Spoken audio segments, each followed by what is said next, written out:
Please be seated. The sitting is open.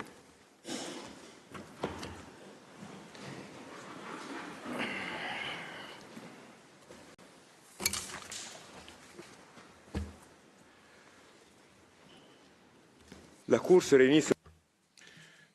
The court meets this morning and will meet in the coming days to hear the oral statements and comments on the request for an advisory opinion that the United Nations General Assembly submitted to the court on the question of the legal consequences arising from the policies and practices of Israel in the occupied Palestinian territory, including East Jerusalem. I shall now recall the principal steps in the present advisory proceedings. On 30 December 2022, by Resolution 77/247, the General Assembly of the United Nations decided to request an advisory opinion from the Court.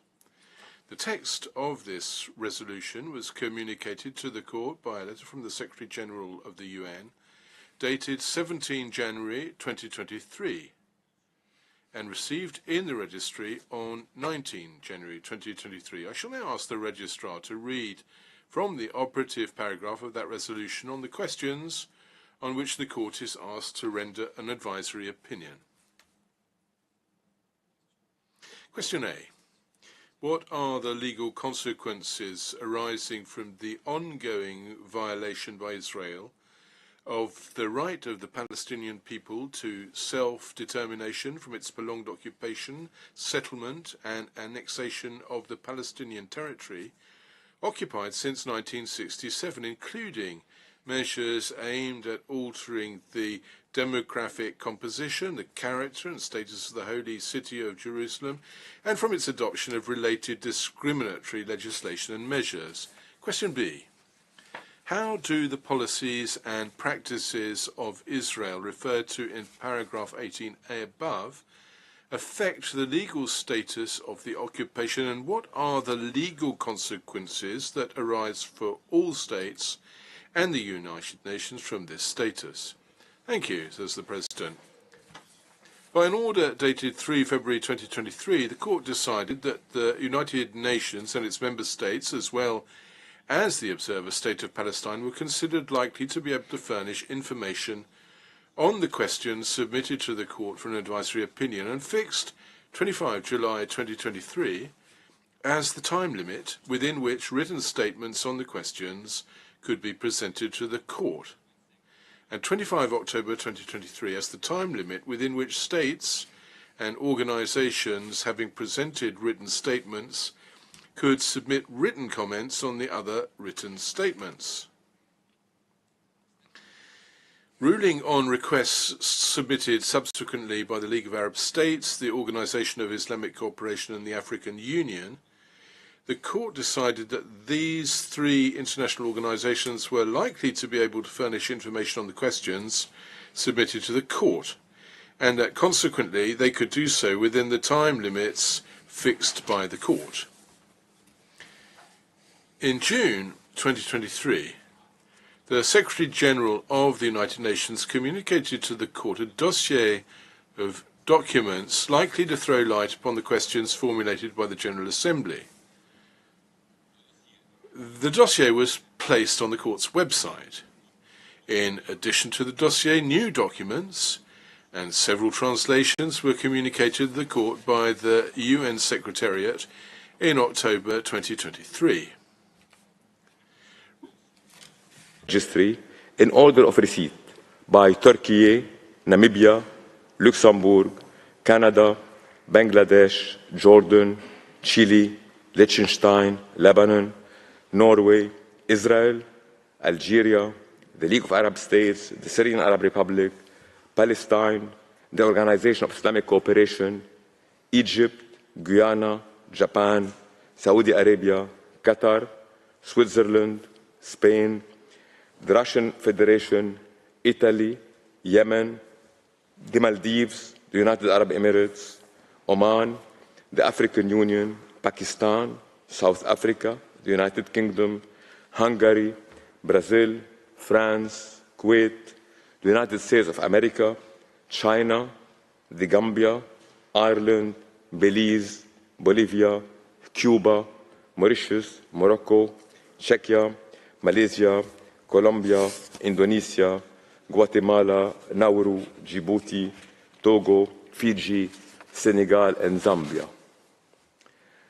Then, written comments were filed in the registry in order of receipt by Jordan, the Organization of Islamic Cooperation, Qatar, Belize, Bangladesh, Palestine, the United States of America, Indonesia, Chile, the League of Arab States, Egypt, Algeria, Guatemala, Namibia, and Pakistan.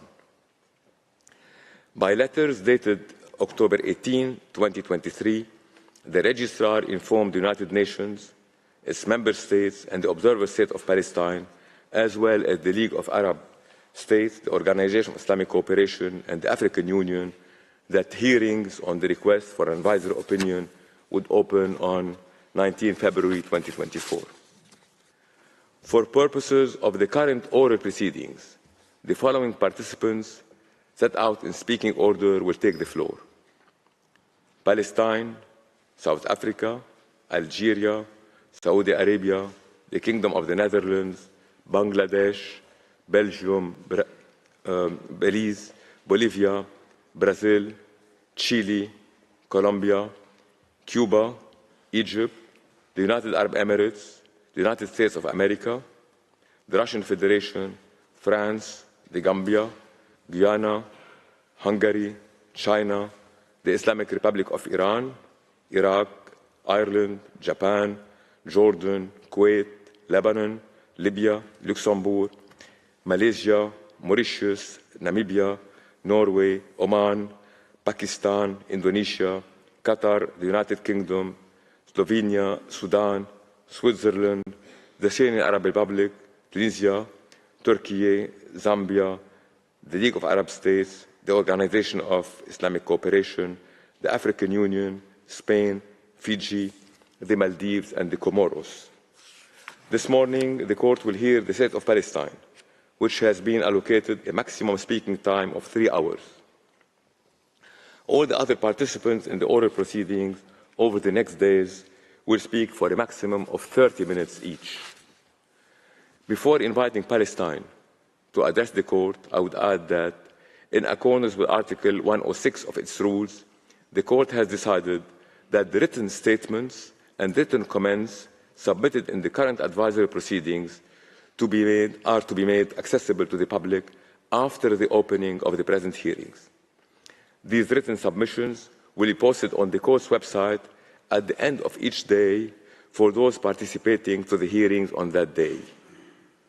The text of the oral statements will also be placed on the Court's website.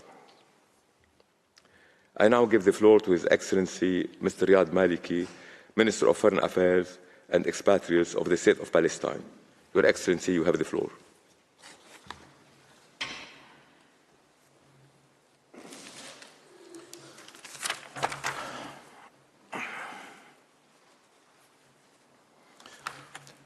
Mr. President, members of the Court, it is an honor and a great responsibility to appear before you on behalf of the people and State of Palestine in these historic proceedings. I stand before you as 2.3 million Palestinians in Gaza, half of them children, are besieged and bombed, killed and maimed, starved and displaced, as more than 3.5 million Palestinians in the West Bank, including East Jerusalem, are subjected to colonization of their territory and the racist violence that enables it. As 1.7 million Palestinians in Israel are treated as second-class citizens, as unwelcomed intruders in their ancestral land. As 7 million Palestine refugees continue to be denied their right to return to their land and homes. I stand before you as the entire Palestinian people continue to be denied their fundamental rights, their very existence negated. For over a century, The inalienable right of the Palestinian people to self-determination has been denied and violated. Palestine was not a land without a people. It was not. As Israeli leaders have described it, a wasteland. There was life on this land. There was a political life, a cultural life, a social life, a religious life. It had schools and universities, cinemas and cultural halls. It had villages and villagers, families and communities whose life was disrupted by the impact of a promise made thousands of miles away over 100 years ago. A breach of a sacred trust that relegated the indigenous people of the land to the status of non-Jewish communities, according them only civil and religious rights, denying their existence as a people and their rights as a nation, and paving the way for their dehumanization and mass expulsion from their homeland decades later. The United Nations enshrined in its charter the right of all peoples to self-determination and pledged to rid the world of the gravest breaches of this right, namely colonialism and apartheid. Yet, for decades, the Palestinian people have been denied this right and have endured both colonialism and apartheid. There are those who are outraged by the use of these words. They should instead be outraged by the reality we are living. This reality is known by every Palestinian, suffered by millions, generation after generation. It is a reality of the expulsion of the Palestinian people from their own land, not just during the 1948 Nakba, which led to the expulsion of up to 900,000 Palestinians, not just the expulsion of more than 400,000 Palestinians in 1967, but continually, including now, as I address you at this very moment, it is the indiscriminate maiming and killing of Palestinians. It means you can spend the entirety of your life as a refugee, denied your dignity and your right to return home. It means your life and family, your community and home are under constant threat. Your loved ones can be taken away and thrown in an Israeli jail, held there indefinitely. Your land can be stolen, colonized, and annexed without hesitation. Freedom is nowhere to be found. There is no safe haven. It means discrimination everywhere and no justice anywhere.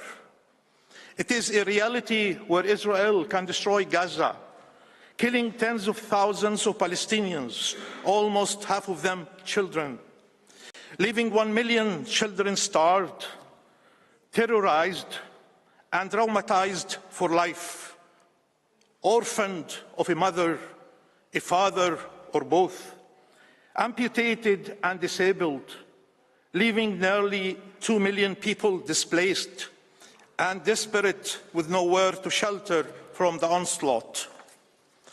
The genocide underway in Gaza is a result of decades of impunity and inaction. Ending Israel's impunity is a moral, political, and legal imperative. Successive Israeli governments have given the Palestinian people only 3 options: displacement, subjugation, or death. These are the choices: ethnic cleansing, apartheid, or genocide. But our people are here to stay. They have a right to live in freedom and dignity in their ancestral land. They will not forsake their rights. I thus implore you, as you hear the legal arguments, not to forget the Palestinian people, Not to forget that our people are struggling every day for their survival as individuals, families, communities, as a nation. That less than a month ago, this court ordered provisional measures in a landmark case brought by the Republic of South Africa against Israel under the Genocide Convention, an order that Israel continues to defy with impunity. For decades, Israel has occupied the Palestinian territory, committing violations that are inherent to its presence in our land and colonial objective. This occupation is annexationist and supremacist in nature.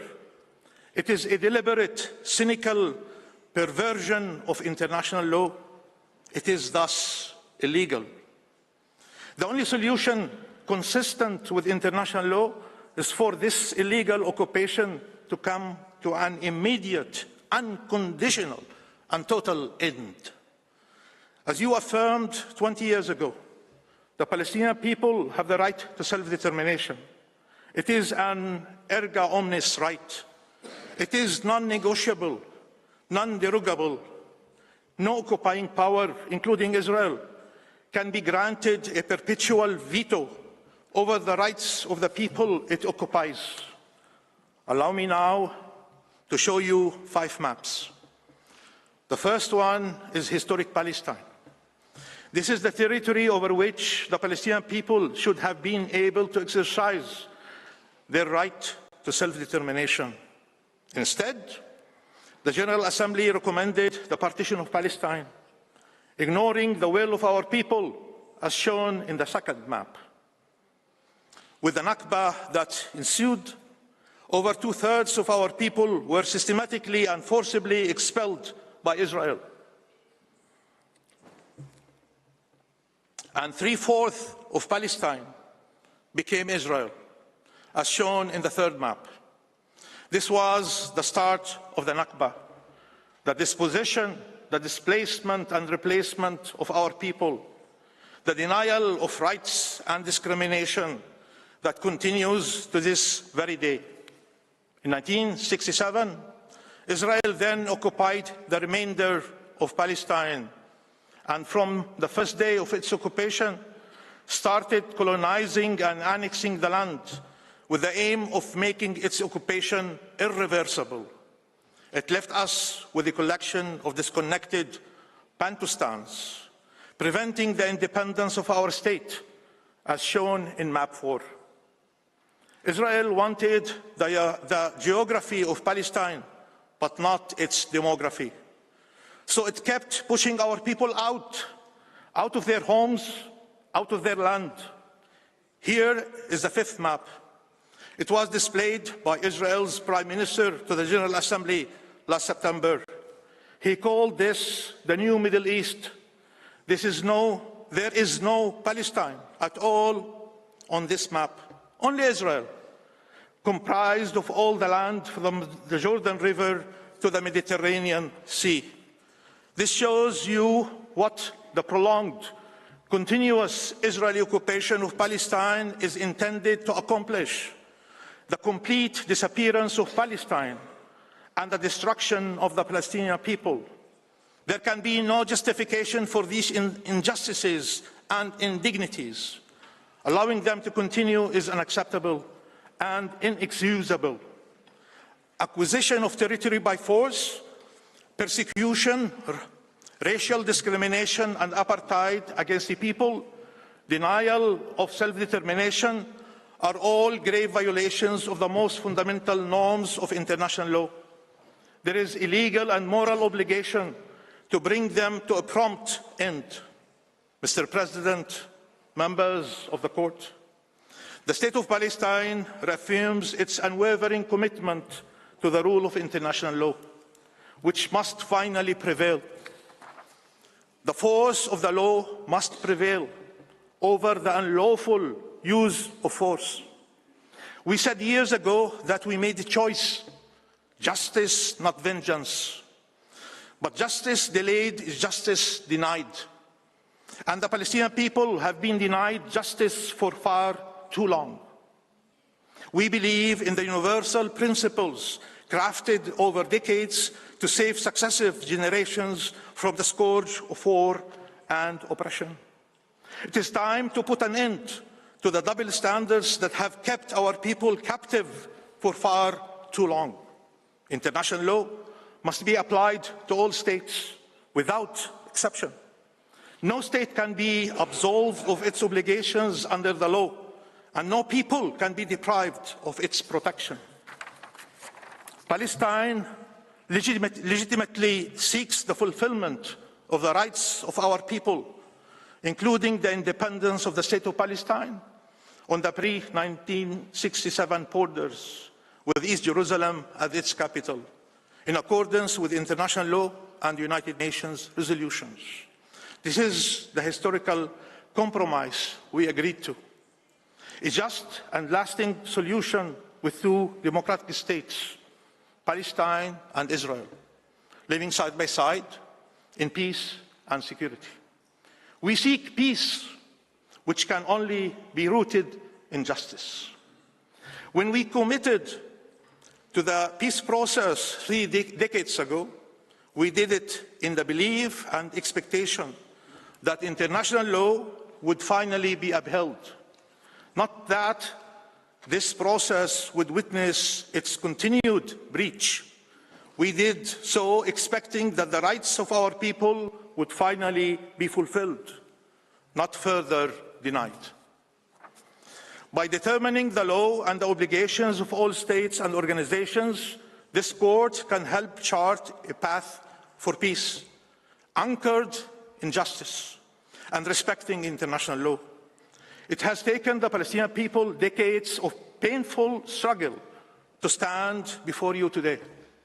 We appeal to the court to uphold our rights to self-determination, return, and all other human rights, including by declaring that the Israeli occupation is illegal and must end immediately, totally and unconditionally. Mr. President, members of the court, I will be followed today by 6 speakers on behalf of the State of Palestine. First will be Professor Andreas Zimmermann, who will address the court's jurisdiction to answer the General Assembly's questions and the absence of compelling reasons that might lead the court to decline to do so. Next will be Mr. Paul Reichler, who will demonstrate the illegality of Israel's prolonged occupation, because its annexation of Palestinian territory, including through widespread colonization, is intended to be permanent, in violation of the prohibition of the acquisition of territory by force. The next speaker will be Ambassador Namira Negm, who will address the system of persecution, racial discrimination and apartheid that Israel is imposing over the Palestinian people as a means of maintaining its control over the land by the subjugation of the indigenous Palestinian people. She will be followed by Professor Philip Sands, who will demonstrate how Israel's dispossession, displacement and replacement of the Palestinian people and discrimination against them has led to the wholesale denial of their inalienable right to self-determination. The court will then be addressed by Professor Alain Pillay, who will identify the legal consequences that follow from Israel's grave and ongoing violations of peremptory norms. These legal consequences necessarily include the obligation to bring this unlawful occupation to an end and to dismantle the colonial and supremacist architecture, legal and physical, that Israel has consolidated over decades. The final speaker of the State of Palestine will be Minister Riyad Mansour, our permanent representative to the United Nations. Minister Mansour will focus on the permanent responsibility of the United Nations and the obligations of all states to bring this injustice to a swift end, so as to uphold the laws, fulfill the Palestinian rights, and achieve a just peace for all. Many states will also stand before this court, informed by their own history of occupation, colonialism, and apartheid. They will stand here on principle to defend the international law-based order. And millions around the world will be watching, hoping that their faith in the international system can be restored, and that the Palestinian people will not be abandoned or discarded as expendable. Palestine remains the greatest test of the credibility of this international law-based order, a test humanity cannot afford to fail. Mr. President, members of the Court, the State of Palestine expresses its fullest confidence that you will discharge the sacred duties entrusted to you with the wisdom, fairness, and justice that the world expects and needs of you. I thank you for the honor of addressing you, and I now request, Mr. President, the Court to call on Professor Zimmerman. Thank you. I thank His Excellency Mr. Maliki for his opening statement. I now give the floor to Professor Andreas Zimmerman. You have the floor, Professor. Merci, Monsieur le Président. Mr. President, members of the Court, let me start by expressing my honor to appear once again before the Court. This is even more true this time, since the current proceedings address issues that have been of utmost relevance for the international community for decades, and indeed for the United Nations since its very inception. These issues lie at the very heart of the organization's ability to achieve international peace and security, now more than ever. I will present Palestine's arguments on jurisdiction and admissibility. I can and will be succinct, as there is no doubt that the Court has jurisdiction to give the requested opinion, and that there are no compelling reasons for the Court to decline to issue the requested opinion. Rather, to the contrary, compelling positive reasons exist for the Court to address the legal questions referred to it, as the Court's legal determinations will assist all parties as to the legal parameters that must be adhered to. The Court's determinations are both urgent and relevant, given Israel's manifold violations of preemptory norms of international law, which continue and intensify on a daily basis. Mr. President, the Court clearly has jurisdiction to provide the requested opinion. The General Assembly is obviously competent to request the opinion in line with Article 96(1) of the Charter. Moreover, Resolution 77-247 was adopted by a clear majority and in full compliance with both the requirements of the Charter and the Assembly's Rules of Procedure. The questions posed by the General Assembly are also plainly legal in character, and as the Court has repeatedly and consistently confirmed in its jurisprudence, the fact that the questions may have political implications is irrelevant and does not bar the Court from fulfilling its essential judicial function. Further, there is no reason, let alone a compelling one, for the Court to decline to issue the requested opinion. On the contrary, manifold reasons exist which confirm that an answer by the Court to these questions is of utmost importance for the General Assembly, the United Nations at large, and the international community as a whole. First, the questions concern serious breaches of jus cogens and erga omnes norms. As my colleagues will show, those breaches by Israel include violations of the prohibition of acquisition of territory by force, the prohibition of racial discrimination and apartheid, the denial of the right of self-determination, as well as other egregious violations of international human rights and humanitarian law of the same character.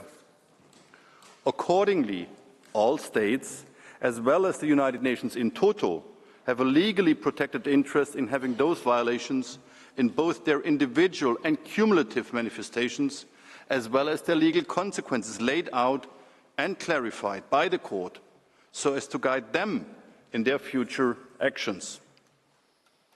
Second, the questions concern the United Nations' continuous responsibility for resolving the question of Palestine. This responsibility stems from its duties relating to matters of international peace and security arising under the Charter and, as the Court put it, quote, has its origin in the mandate and the partition resolution concerning Palestine, end quote. This responsibility continues as confirmed by the unequivocal and contemporary practice of the General Assembly, the Security Council, as well as other United Nations organs and bodies. And as the Court had previously reiterated in its Wall Advisory opinion, there exists, and I quote, a permanent responsibility of the United Nations towards the question of Palestine until the question is resolved in all its aspects in a satisfactory manner in accordance with international legitimacy, end quote. The questions put before the Court by the Assembly thus seek the Court's legal guidance on matters of fundamental and long-standing importance and concern to the United Nations. Third, all of the grounds for declining to issue an opinion suggested in the submissions of a few states fall far short of constituting compelling reasons that must exist for the Court to refrain from answering the General Assembly's questions. Some of these submissions oppose the advisory opinion because of the purported existence of a negotiation framework or of bilateral negotiations. However, none of these considerations constitutes a reasonable basis for the Court to refuse the General Assembly's request. To the contrary, an opinion from the Court will assist in these negotiations by confirming the applicable international legal framework as affirmed in United Nations resolutions in order to reach a just and peaceful solution.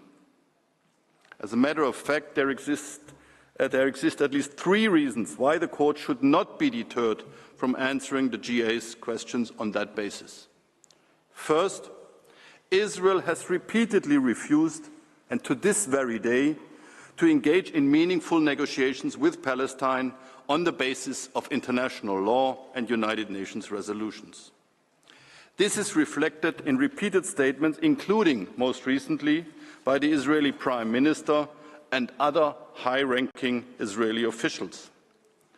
The mere hypothetical possibility of future negotiations cannot thus be used as a mere pretext for avoiding the application of international law to this crucial matter, or for avoiding responsibility for ongoing breaches of preemptory norms of international law.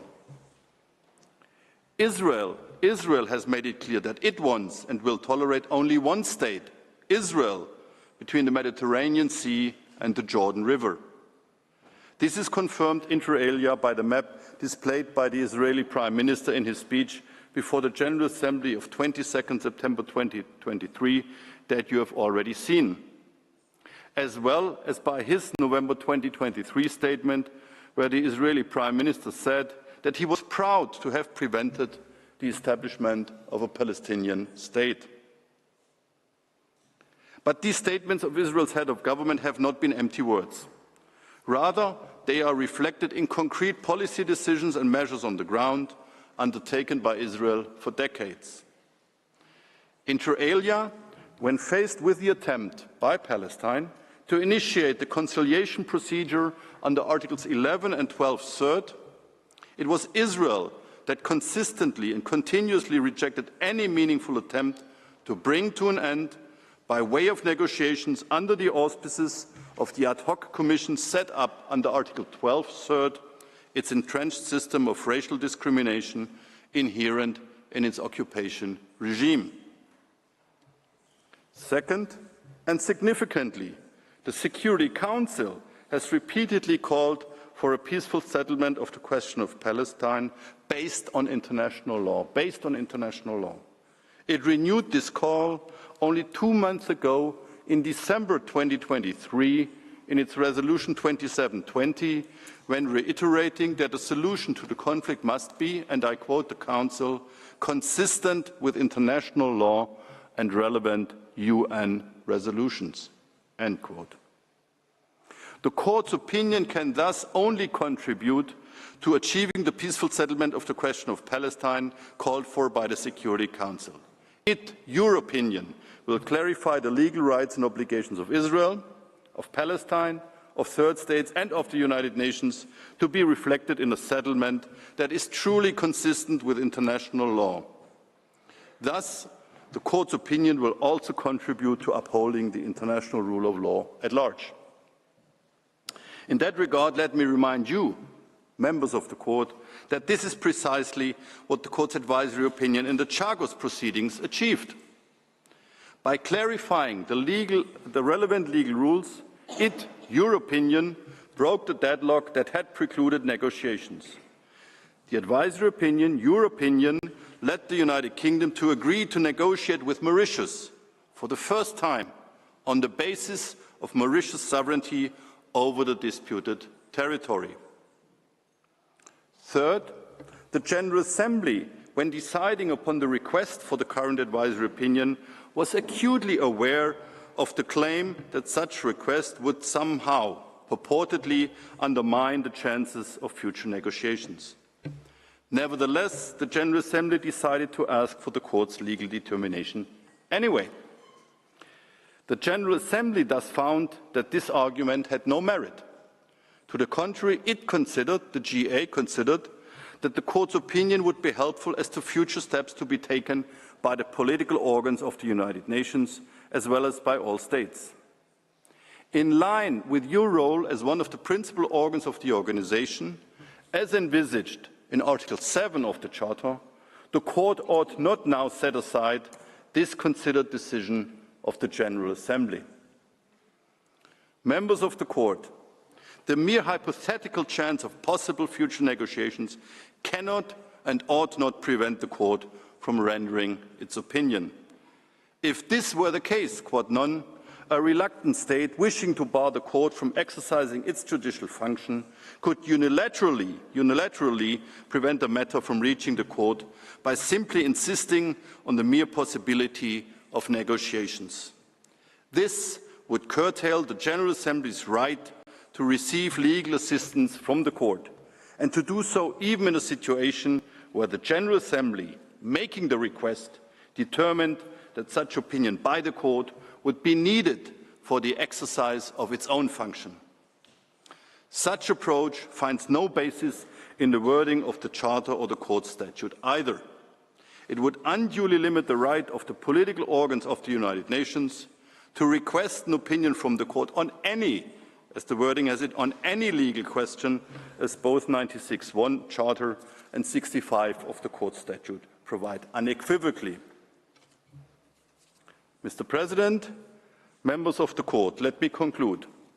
The catastrophic developments of recent months in the Gaza Strip confirm that the matters put to the Court by the General Assembly are, if ever there was need, not mere bilateral issues.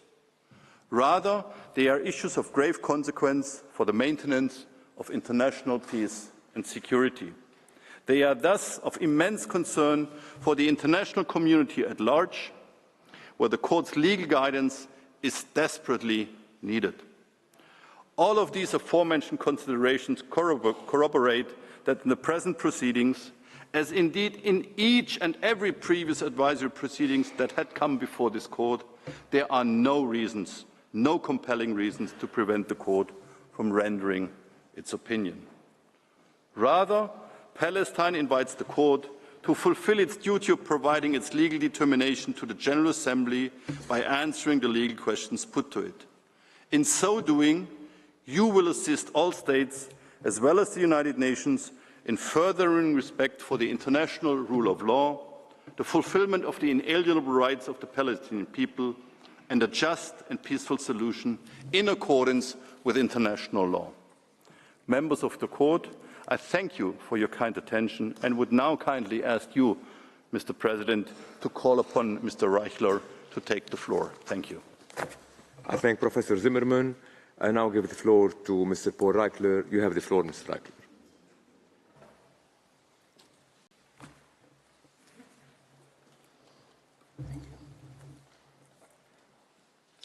Mr. President, members of the Court, it is an honor for me to appear before you and a privilege to speak on behalf of the State of Palestine. I will address the legality of Israel's prolonged occupation, annexation, and settlement of the occupied Palestinian territory. In so doing, I will identify the elements that determine whether and in what circumstances a belligerent occupation is or becomes unlawful under international law. I will then review the evidence to assess whether those elements are present here. And I will show that based on the applicable law and the well-established and undisputed facts, Israel's 56-year occupation of Palestinian territory is manifestly and gravely unlawful, and that international law requires that it be brought to an end completely and unconditionally. The applicable rule of law is straightforward. As Pictet wrote in 1958, occupation is essentially a temporary situation. This remains the law.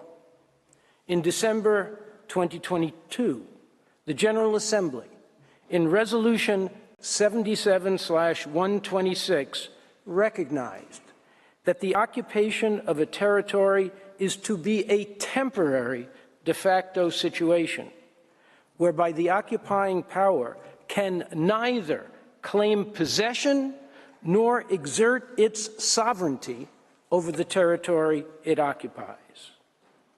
This rule is neatly explained in the written statement of Switzerland. The laws of occupation are built on the idea that occupation is only a temporary situation. They are based on four fundamental principles. One, the occupying power does not acquire sovereignty over the territory it occupies. Two, the occupying power must maintain the status quo ante and must not take any measures which might bring about permanent changes. The law is thus crystal clear. Occupation can only be a temporary state of affairs. A permanent occupation is a legal oxymoron. Mr. President, what makes Israel's ongoing occupation of the Palestinian territory unlawful is precisely its permanent character. And what demonstrates its permanence are, one, Israel's de jure and de facto annexation of Jerusalem and the West Bank. Two, its claims of sovereignty over these areas, which it refers to by their biblical names, Judea and Samaria, and considers integral parts of the state of Israel. Three, its establishment of hundreds of permanent Israeli settlements, with over 700,000 Israeli settlers who have been promised by successive Israeli governments that they will never be removed. And four, the multitude of official statements and documents that openly declare Israel's intention to incorporate all of the occupied territory east of the Green Line into the state of Israel as a permanent part of a single Jewish state extending from the Jordan River to the Mediterranean Sea. As I will show you, the evidence is overwhelming and leaves no room for serious dispute about Israel's actions or its intentions. As Israel's cabinet secretary wrote in June of last year, quote, Judea and Samaria were not seized from a sovereign state recognized by international law, and the state of Israel has a right to impose its sovereignty over these areas, as they comprise the cradle of history of the Jewish people and are an inseparable part of the land of Israel. as purported legal authority, the cabinet secretary invoked the first book of Maccabees, written in the year 100 BC, chapter 15, verse 33. It is not a foreign land we have taken, nor have we seized the property of foreigners, but only our ancestral heritage, which for a time had been unjustly occupied by our enemies. This was followed in August of last year by a message broadcast on Israel Army Radio by Israel's heritage minister. Sovereignty must be extended within the borders of the West Bank, and the most prudent way to create international recognition that this place is ours. There is no green line. It is a fictitious line that creates a distorted reality and must be erased. In September 2023, Israel's prime minister literally erased the green line in his presentation to the United Nations General Assembly. As you saw earlier, he depicted the state of Israel as extending from the Jordan River to the Mediterranean Sea, eliminating not only the green line, but all traces of Palestine. This was no oversight. It was an act of the head of government with all the attribution that it implies. The same message was delivered by Israel's finance minister in Paris 6 months earlier, when he denied the existence of Palestine and declared that Palestinians do not constitute a people. Previously, he said, quote, "We are here to stay. We will make it clear that our national ambition for a Jewish state from the river to the sea is an accomplished fact, a fact not open to discussion or negotiation." This has been Israel's consistent position. Here is the map of Israel produced by its armed forces and published by the government in 2021. One state, Israel, from the river to the sea. There is no green line. There is no Palestine. Instead, Palestine has been replaced by Judea and Samaria, which, according to Israel's highest officials, are now integral parts of the state of Israel. As these official statements and maps demonstrate, Israel makes no secret of its intention to retain permanently the entire area east of the Green Line. Its annexation of occupied Palestinian territory began in 1967 with legislation annexing East Jerusalem, which Israel increased 11-fold in size to incorporate not only the Holy City, but also vast areas of the West Bank surrounding the city. Its defense minister, Moshe Dayan, declared at the time, "The Israel Defense Forces have liberated Jerusalem. We have returned to this most sacred shrine, never to part from it again." In 1990, the Israeli cabinet instructed the foreign minister to notify the Secretary General of the United Nations that Jerusalem is not in any part occupied territory. It is the sovereign capital of Israel. In June 1996, the guidelines of the incoming Israeli government stated, Jerusalem, the capital of Israel, is one city, whole and undivided, and will remain forever under Israel's sovereignty. More recently, in assuming office in December 2022, the current prime minister declared that the Jewish people are not occupiers in their own land, nor occupiers in our eternal capital, Jerusalem.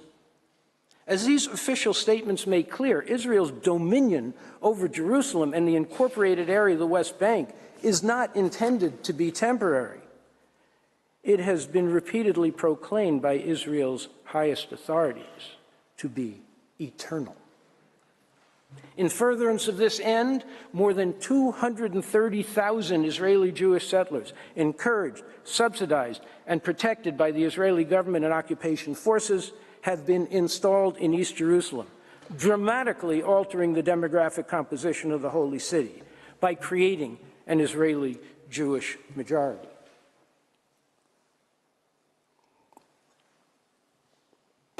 Israel has been equally clear in declaring its permanence in the West Bank, where more than 465,000 Israeli Jewish settlers have been implanted, with the support of every Israeli government since 1967, in over 270 ever-expanding settlements spread throughout this territory in what can only be described as a vast colonial enterprise. These settlements, whose accelerated growth and distribution over the years are illustrated on your screens now, are a key instrument of Israel's annexation of the West Bank. This is both their purpose and their effect. As the Secretary General reported to the General Assembly in 2015, occupation is supposed to be temporary because the annexation or acquisition of territory by force is strictly prohibited under international law. In the West Bank, including East Jerusalem, the establishment and maintenance of the settlements amount to a slow but steady annexation of the occupied Palestinian territory. Israel has made no secret of the intended permanence of these settlements. In 2010, Prime Minister Netanyahu told Israeli settlers in the West Bank, "Our message is clear. We are planting here. We will stay here. We will build here. This place will be an inseparable part of the state of Israel for eternity." In August 2019, the Prime Minister announced, "The time has come to apply Israeli sovereignty over the Jordan Valley and to also arrange the status of all Jewish communities in Judea and Samaria. They will be part of the state of Israel." In January 2020, Israel's Defense Minister, Naftali Bennett, declared, "Our objective is that within a short amount of time, we will apply sovereignty to all of Area C, not just the settlements, not just this block or another." This area, which is depicted in red on your screens now, comprises over 61% of the West Bank. The defense minister proclaimed, "I solemnly declare that Area C belongs to Israel." This area includes the Jordan Valley, which is the water reservoir, the breadbasket, and the source of life for the entire West Bank. In December 2022, the guiding principles of the incoming Israeli government declared, "The Jewish people have an exclusive and indisputable right to all parts of the land of Israel. The government will promote and develop the settlement of all parts of the land of Israel, the Galilee, the Negev, the Golan, and Judea and Samaria." The coalition agreement between the political parties that formed the government included this pledge: the Prime Minister will lead the formulation and promotion of policy in which sovereignty will be applied in Judea and Samaria, while choosing the timing and weighing all the national and international interests of the State of Israel. General Assembly Resolution 77/126 was adopted on 12 December 2022, just as the current Israeli government was assuming office. The resolution pointedly recalled, quote, "the principle of the inadmissibility of the acquisition of land by force, and therefore the illegality of the annexation of any part of the occupied Palestinian territory, including East Jerusalem, which constitutes a breach of international law." And the resolution condemned, quote, Israel's annexation of land, whether de facto or through national legislation. Israel has thoroughly disregarded Resolution 77/126, just as it disregarded all prior General Assembly and Security Council resolutions declaring illegal the annexation of any part of the occupied Palestinian territory and the establishment of Israeli settlements there. These include, but are by no means limited to, Security Council Resolution 252 of 1968, declaring Israel's acquisition of territory by military conquest inadmissible.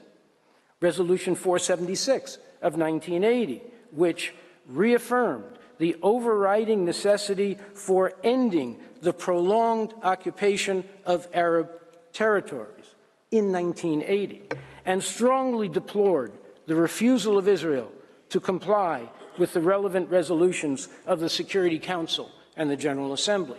Resolution 478 of 1980, which determined that all legislative and administrative measures and actions taken by Israel to alter the character and status of the Holy City of Jerusalem, and particularly the basic law in Jerusalem, are null and void and must be rescinded forthwith.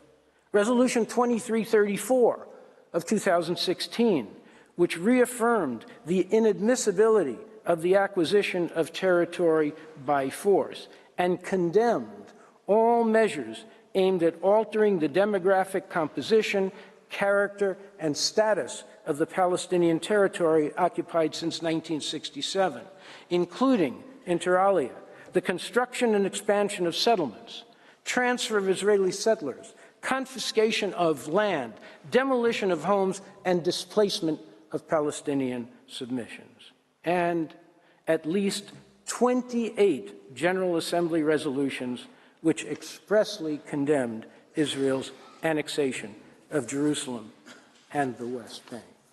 Israel has also blatantly disregarded the obligations reflected in the court's 2004 advisory opinion in the wall case. Since then, instead of dismantling the wall, Israel has extended it from a length of 190 kilometers to more than 460 kilometers, encompassing hundreds of additional square kilometers of Palestinian land and incorporating it into the State of Israel. In its advisory opinion, the court expressed concern lest, quote, the construction of the wall and its associated regime create a fait accompli on the ground that could well become permanent, in which case, and notwithstanding the formal characterization of the wall by Israel, it would be tantamount to de facto annexation. And that is precisely what has happened over the past 20 years, not only within the expanded confines of the wall, but all across the West Bank, most of which has now been annexed de facto by Israel. In 2022, the report of the United Nations International Commission of Inquiry concluded Israel treats the occupation as a permanent fixture and has, for all intents and purposes, annexed parts of the West Bank. The International Court of Justice anticipated such a scenario in its 2004 advisory opinion. This has now become the reality. The Special Rapporteur on Human Rights in the occupied Palestinian territory reached the same conclusion. The occupation by Israel has been conducted in profound defiance of international law. Its 55-year-old occupation burst through the restraints of temporariness long ago. Israel has progressively engaged in the de jure and de facto annexation of occupied territory. Mr. President, Israel's ongoing annexation of the West Bank accelerated in 2023, with the largest ever expansion of settlements in the territory. 22 new settlements were authorized, and more than 16,000 new housing units were built, funded, or planned by Israeli authorities. As explained by Israel's finance minister, quote, the construction boom in Judea and Samaria and all over our country continues. We will continue to develop the settlements and strengthen the Israeli hold on the territory. In developing its settlements, Israel has invested heavily in the infrastructure needed to supply them with water and electric power, as well as a network of roads and highways to connect them to one another and to Israel itself. These investments, in the hundreds of millions of dollars, attest to the intended permanent character of the settlements. The roads, which Palestinians are forbidden to use, and a pervasive system of roadblocks and checkpoints prevent Palestinians, but not Israeli settlers, from moving from place to place in the West Bank. And they isolate Palestinian communities by cutting them off from one another. Israel's settlement expansion has thus both uprooted Palestinians from their homes to make room for new settlements and forced them to live in disconnected and non-contiguous enclaves, which the special rapporteur has called, quote, a fragmented archipelago of 165 disparate patches of land. This achieves the fundamental objective of the occupation: permanent acquisition of the maximum amount of Palestinian territory with the minimum number of Palestinians in it.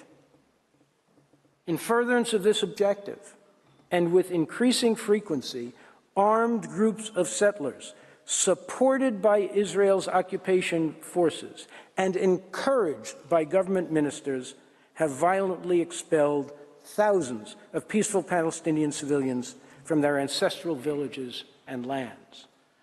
A UN fact-finding mission confirmed, quote, the motivation behind this violence and the intimidation against the Palestinians and their properties is to drive the local populations away from their lands and allow the settlements to expand. The UN High Commissioner for Human Rights reported in March 2023, quote, settler violence further intensified, reaching the highest levels ever recorded by the United Nations. In November 2023, the High Commissioner warned that the situation had further deteriorated with, quote, a sharp increase in settler violence and takeover of land across the West Bank. Since 7 October, he continued, nearly 1,000 Palestinians from at least 15 herding communities have been forced from their homes. The Secretary General, in his most recent report, issued on 25 October 2023, expressly linked the expansion of Israeli settlements to the permanent acquisition of Palestinian territory. Successive Israeli governments have consistently advanced and implemented policies of settlement expansion and takeover of Palestinian land. The policies of the current government in this regard are aligned to an unprecedented extent with the goals of the Israeli settler movement to expand long-term control over the occupied West Bank, including East Jerusalem, and in practice, to further integrate those areas within the territory of the State of Israel. Mr. President, members of the Court, taking account of this evidence as well as that described in the State of Palestine's 2 written submissions, I turn to the law and how it applies to this occupation. The written statement of Switzerland is once again directly on point. It highlights the distinction between the law of occupation and the legality of a particular occupation. The law of occupation and the legality of occupation are 2 different questions. The law of occupation applies independently of the question of the legality of the occupation. Occupation is a situation subject to international humanitarian law, whereas its legality is covered by the United Nations Charter. In relation to the legality of the occupation under the Charter, Switzerland observes, quote, the United Nations has consistently reaffirmed the principle of the inadmissibility of the acquisition of territory by force, and condemned Israeli measures aimed at modifying the demographic composition, the character and the status of Jerusalem and the occupied Palestinian territory as a whole.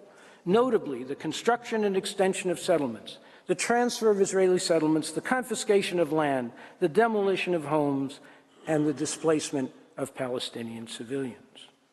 In Switzerland's view, quote, the measures taken by Israel in the occupied Palestinian territory lead to fundamental changes, particularly demographic changes, that can have a permanent character.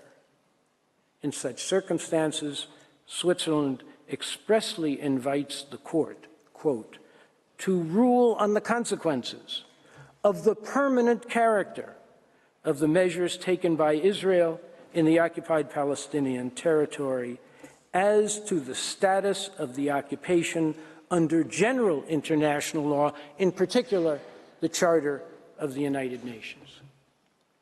Many states agree with this approach. France, too, underscores the temporary character of lawful occupation. This is a requirement that Israel's occupation of Palestinian territory plainly fails to meet. As France states, if the restrictions authorized by a regime of occupation were justifiable in the period following the military operations, they are not anymore today. These points have been reiterated by the Security Council and the General Assembly on numerous occasions concerning Israel's obligation to withdraw from the occupied territories. France calls out, in particular, Israel's annexation of occupied territory. Quote, the status of occupying power does not confer any legal title justifying annexation.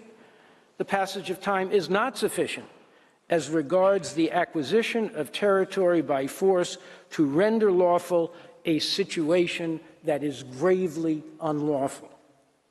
On Israel's vast network of settlements and hundreds of thousands of settlers in the occupied territory, France states, these permanent establishments are obviously incompatible with the necessarily temporary character of the occupation. 35 of the states and international organizations that submitted written statements addressed to the legality of Israel's occupation. 35 of the states and international organizations have addressed the legality of Israel's occupation of Palestinian territory. Only 2 of these 35, to which I will come, argued that the occupation is not unlawful. Key excerpts reflecting the views expressed by the overwhelming majority that the occupation is unlawful as a whole and must be brought to an end are collected in Chapter 2 of the State of Palestine's written comments. Here are 3 brief but emblematic examples. The African Union, quote, invites the court to conclude that the prolonged Israeli occupation of the Palestinian territories is in itself unlawful. The policies and practices associated with it amount to de facto and de jure annexation of the Palestinian territories, which violates the prohibition on the acquisition of territory by force. Brazil observes that, quote, occupation is inherently temporary. This is the basic distinction between occupation and annexation. Brazil here hits the nail right on the head. Unlike occupation, annexation is intended to be permanent, and it makes the occupation itself unlawful.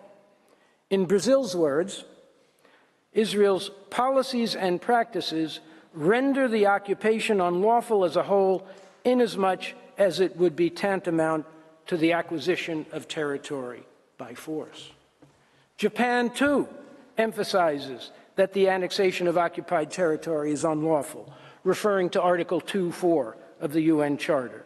Quote, as the ICJ clarified in the Wall Advisory Opinion, The illegality of the acquisition of territory by force is a corollary of the prohibition of use of force incorporated in the UN Charter, which Japan calls, quote, the most fundamental rule of the post-war regime for peace, based on the rule of law among nations.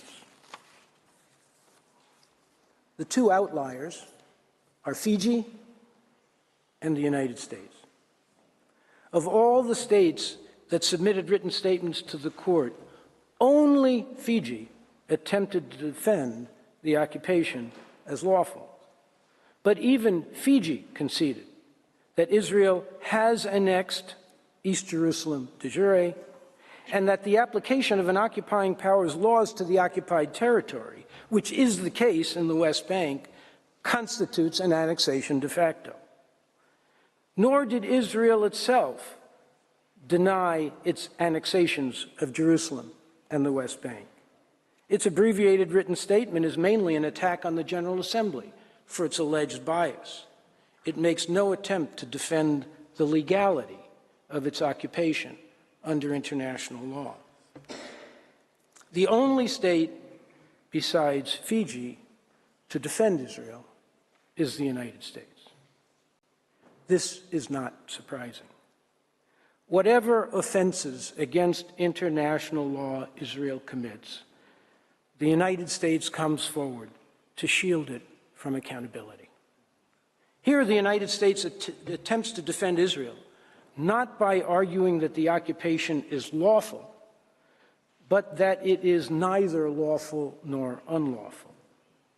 To reach this conclusion, the United States argues that belligerent occupation is governed exclusively by international humanitarian law and not by the UN Charter or general international law.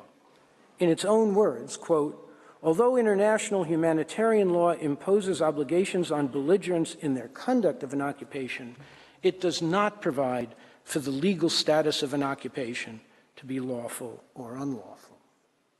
Even assuming arguendo that this is a correct reading of international humanitarian law, which we dispute, it does not lead to the conclusion that an occupation cannot be unlawful under international law. What about Article 2.4 of the UN Charter and general international law, including the prohibition on acquisition of territory by force? For the United States, apparently, this peremptory norm does not exist when it comes to Israel's annexation and settlement of the occupied Palestinian territory. Only in such a lawless and UN charterless world could the Israeli occupation be described as not unlawful. Notably, the United States ignores the part of the General Assembly's request that the court determine the legal status of the occupation under the UN Charter, in addition to IHL and other sources of law. And the U.S. fails to mention, let alone respond to, Switzerland's written statement asserting that belligerent occupation is covered both by IHL and by the UN Charter and general international law, and that the legality of the occupation itself is governed by the latter. The United States also ignores the written statements of the many other states which conclude that the Israeli occupation is unlawful as a whole, precisely because its annexation and settlement of the occupied territory constitutes a permanent acquisition of territory by force in violation of Article 2.4 and general international law. Instead, in a single footnote, the United States responds only to those states which submitted that the Israeli occupation is unlawful under Articles 40 and 41 of the draft Articles on State Responsibility for Internationally Wrongful Conduct. Remarkably, the U.S. contends that neither of those two articles reflect general international law. This is truly stunning. A persistent failure of a state to fulfill an obligation arising under a peremptory norm is not unlawful under general international law as provided in Article 40. The injunction in Article 41 that no state shall recognize as lawful a situation created by a serious breach of a peremptory norm is not part of general international law? Just how far, in disregarding the international legal order, will the United States go to exempt Israel from the consequences of its ongoing violation of peremptory norms, including the prohibition on acquisition of territory by force? Apparently, very far indeed. According to former U.S. President Barack Obama, in the memoir he published in 2020, just about every country in the world considered Israel's continued occupation of the Palestinian territories to be a violation of international law. As a result, our diplomats found themselves in the awkward position of having to defend Israel for actions that we ourselves opposed. This is exactly what the United States is doing, again, in these proceedings. Mr. President, members of the Court, the evidence is before you. In the written submissions of the State of Palestine and dozens of other states and international organizations, and in the voluminous materials supplied to you by the Secretary General, and it is indisputable. Under the umbrella of its prolonged military occupation, Israel has been steadily annexing the occupied Palestinian territory, and it continues to do so. Its undisguised objective is the permanent acquisition of this territory and the exercise of sovereignty over it in defiance of the prohibition on acquisition of territory by force. The evidence is not only indisputable, it is of the highest probative value.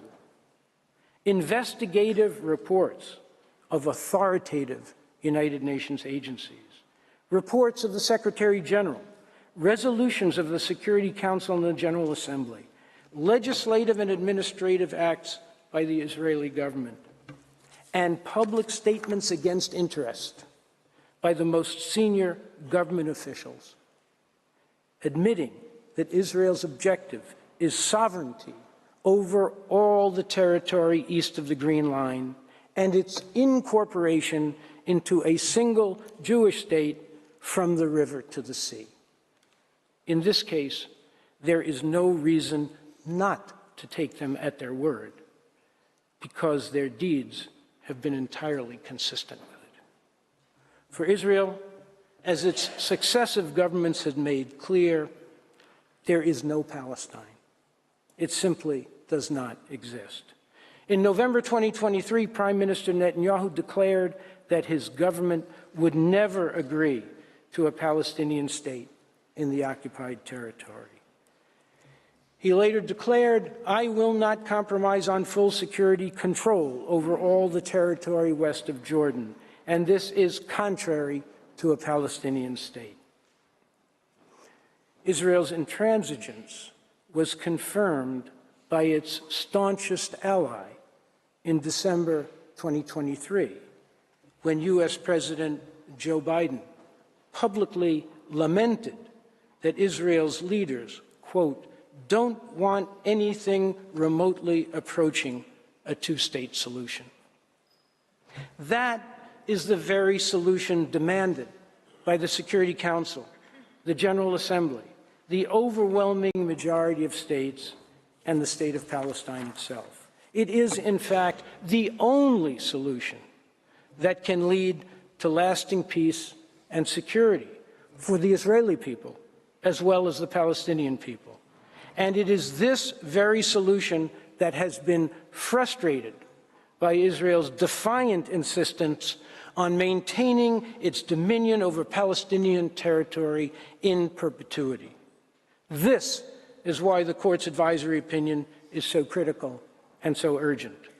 The best, and possibly the last, hope for the two-state solution that is so vital to the needs of both peoples is for the Court to declare illegal the main obstacle to that solution, the ongoing Israeli occupation of Palestine, and for it to pronounce in the clearest possible terms that international law requires that this entire illegal enterprise be terminated, completely, unconditionally, and immediately. Mr. President, the law is clear and it demands nothing less. A permanent occupation, one that is founded upon annexation and massive settlement of the occupied territory, and which aims to exercise sovereignty over it, is manifestly and gravely unlawful. It is an ongoing international wrong that must be brought to an immediate end.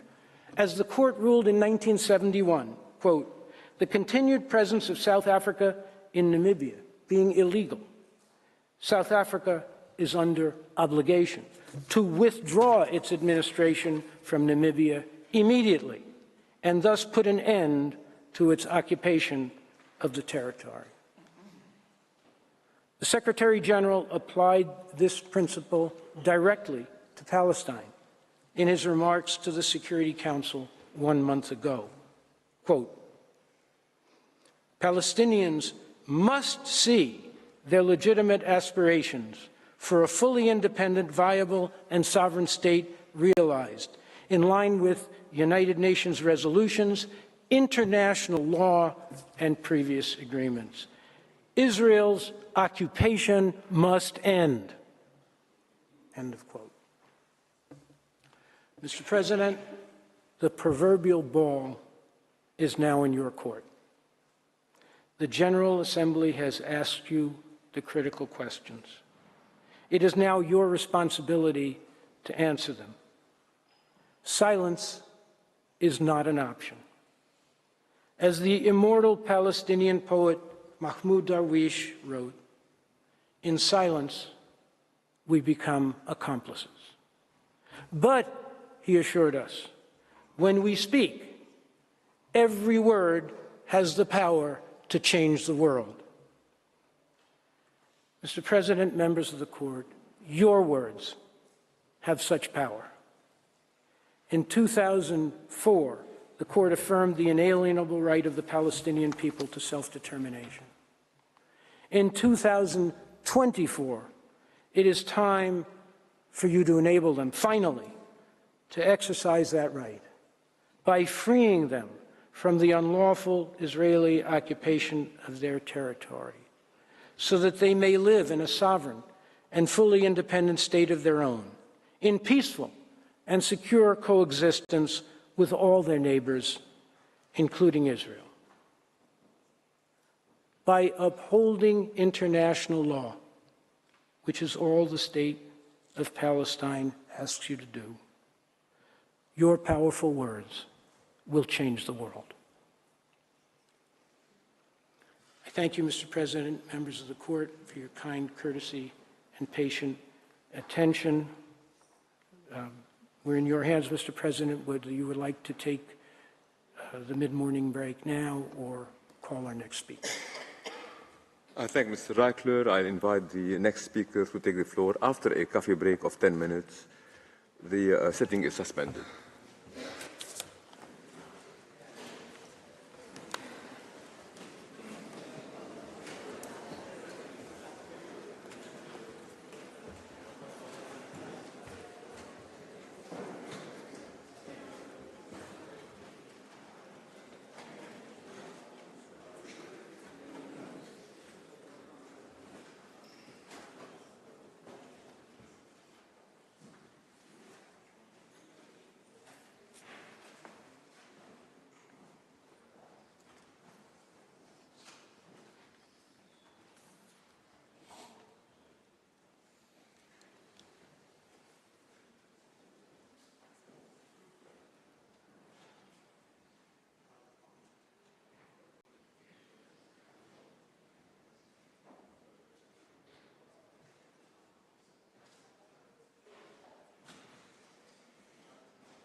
Please be seated. The sitting is resumed.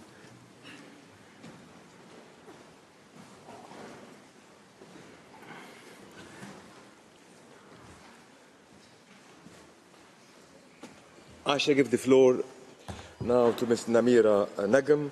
You have the floor, Madam. Thank you, Mr. President.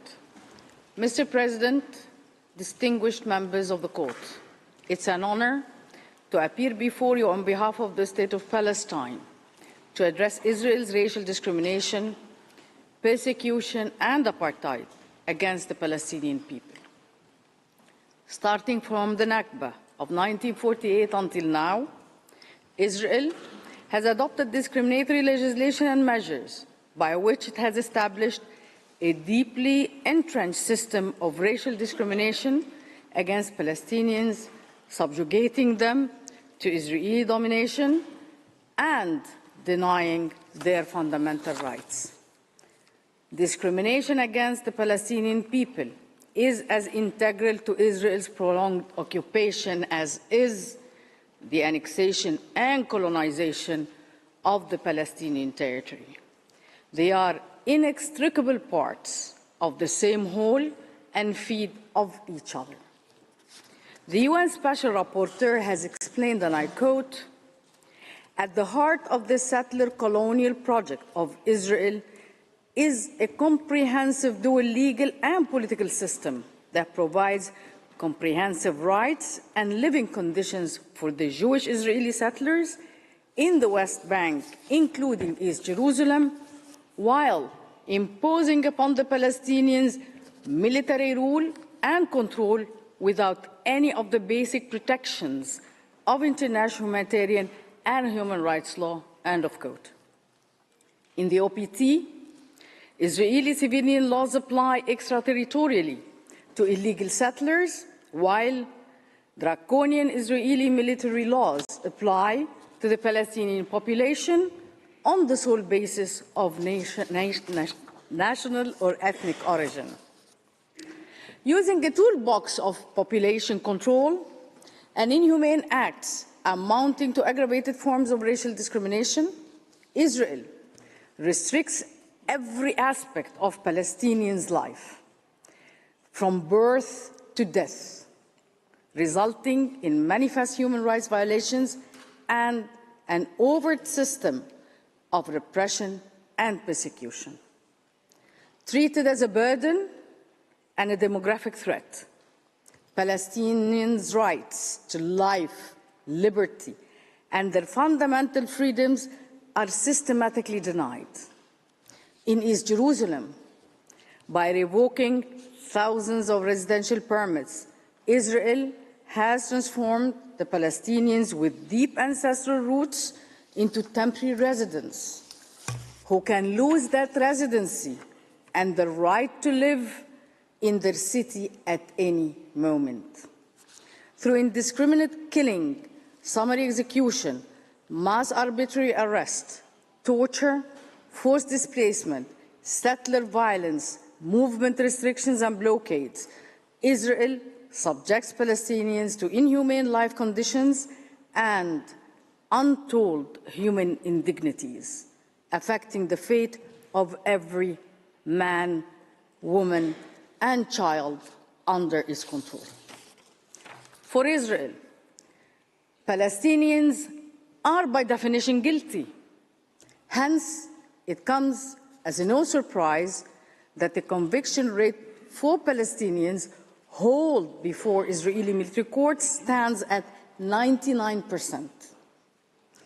In the words of the Special Rapporteur, and I quote, Israel's all-encompassing criminalization shows that the military legislation, rather than safeguarding security, renders every single Palestinian potentially subject to imprisonment for ordinary acts of life, end of quote.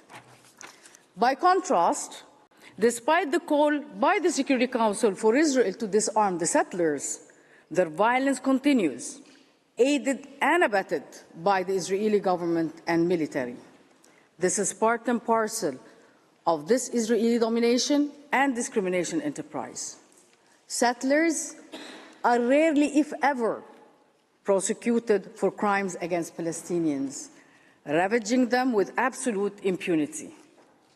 Even some states friendly to Israel have now decided to sanction some of the violent settlers themselves, as Israel fails to do so. Palestinians and Palestinians only endure horrific levels of extensive human and material losses, including home demolitions enforced as collective punishment. All of this has created a coercive environment that facilitates Israel's forcible displacement of Palestinians. As described by the Special Rapporteur, and I quote, collective punishment is an inflamed scar that runs across the entire Israeli occupation of Palestine. Notwithstanding numerous resolutions, reports, and reminders critical of its use, Israel continues to rely upon collective punishment as a prominent instrument in its coercive toolbox of population control. The logic of collective punishment has been to project domination in order to subdue a subjugated population through inflicting a steep price for its resistance to alien rule. In Gaza, this collective punishment has reached unbearable levels.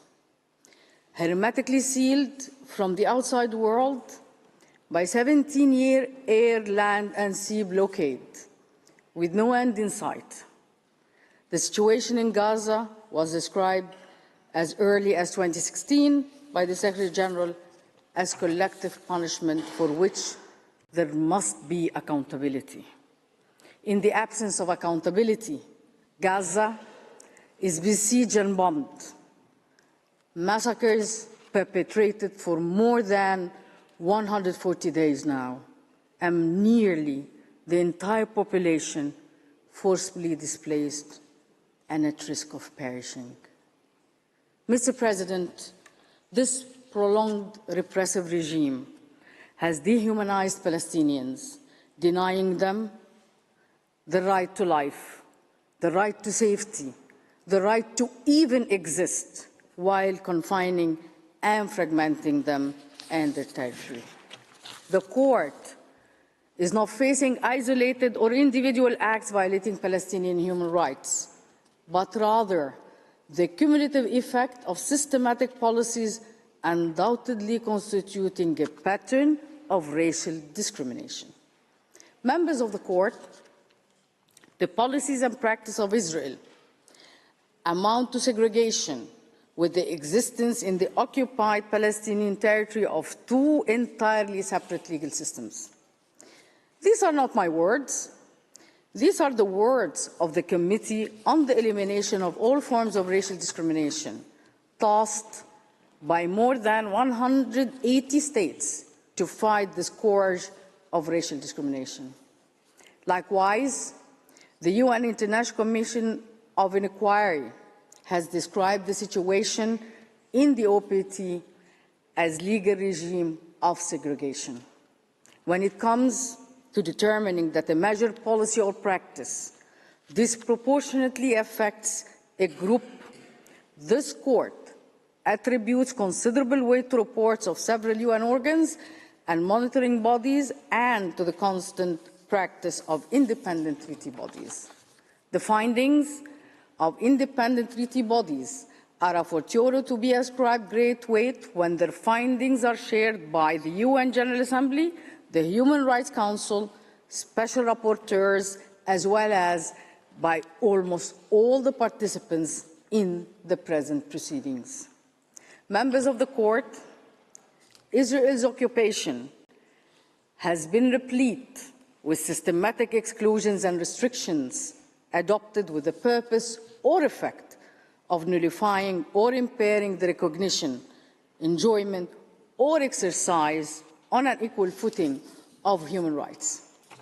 As noted by the Special Rapporteur on Human Rights, and I quote, "The political system of entrenched rule in the occupied Palestinian territory that endows one racial, national, ethnic group with substantial rights, benefits, and privileges, while intentionally subjugating another group to live behind walls and checkpoints and under a permanent military rule.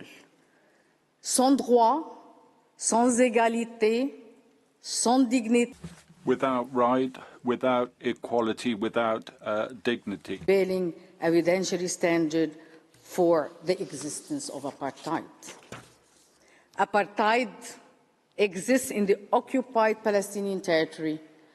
20 participant states expressly hold the same position, including victims of apartheid, South Africa and Namibia.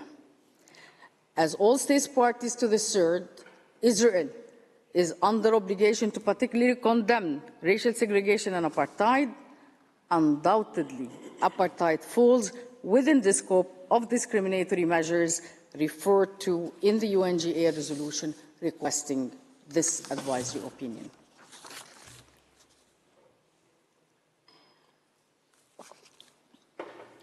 This court, as early as 1971 in its Namibia opinion, also confirmed that apartheid amounts to a flagrant violation of the purposes and principles of the Charter.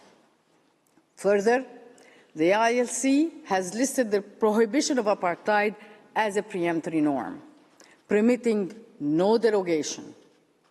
Applying the definition of apartheid, which reflects customary law, in both the 1973 Convention on the Suppression and Punishment of the Crime of Apartheid and the 1998 Rome Statute of the International Criminal Court, Israel's policies and practices in the OPT meet the evidentiary standards for the existence of apartheid. First, the existence of two or more different racial groups is present. International law determines racial groups by the subjective perception of the group that it has a separate identity. Judged by the standard, two distinct separate racial groups coexist in Palestine, namely the indigenous Palestinian population and Israeli Jews. Second, the establishment of an institutionalized regime of systematic oppression and domination by one racial group over another undoubtedly exists. As evidenced in the State of Palestine's written statement, Israel has in purpose and in effect elaborated through laws, military courts, violence, discriminatory zoning and planning, and collective punishment a system to subjugate Palestinians. They are confined in space and rights.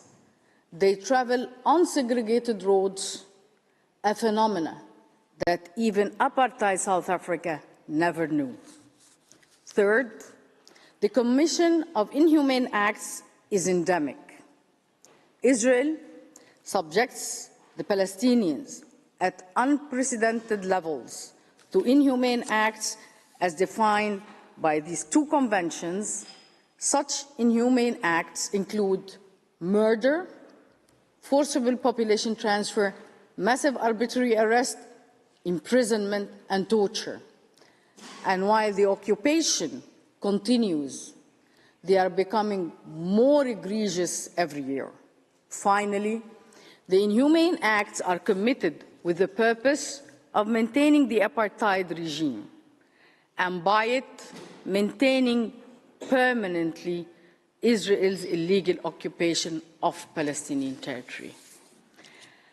As was shown by Mr. Reichler, the statements of Israel's highest government officials evincing Israel's determination to dislocate the Palestinian population, annex its territory, and maintain its system of colonial settlement all attest to Israel's intention to maintain an apartheid-based occupation regime permanently. In July 2014, Israel's then Minister of Justice declared, and I quote, "What's so horrifying about understanding that the entire Palestinian population is the enemy? They are all enemy combatants, and their blood shall be on all their heads. They should go, as should the physical homes in which they raised the snakes. Otherwise, more little snakes will be raised there." End of quote. Tragically, this is just one of the many dehumanizing descriptions by Israeli officials of Palestinian children. Snakes. Snakes, Mr. President.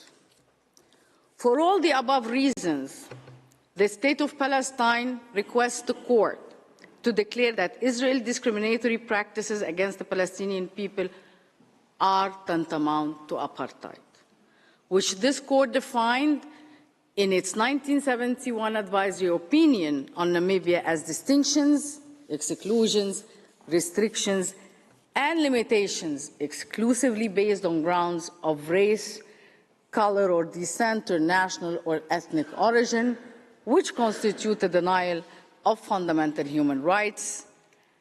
This actually reflects the Palestinian reality. Mr. President, members of the court, 47 United Nations experts have declared that if the occupation is not brought to an end, and I quote, "What would be left of the West Bank would be a Palestinian Bantustan, islands of disconnected land completely surrounded by Israel and with no territorial connection to the outside world, and would be the crystallization of an already unjust reality.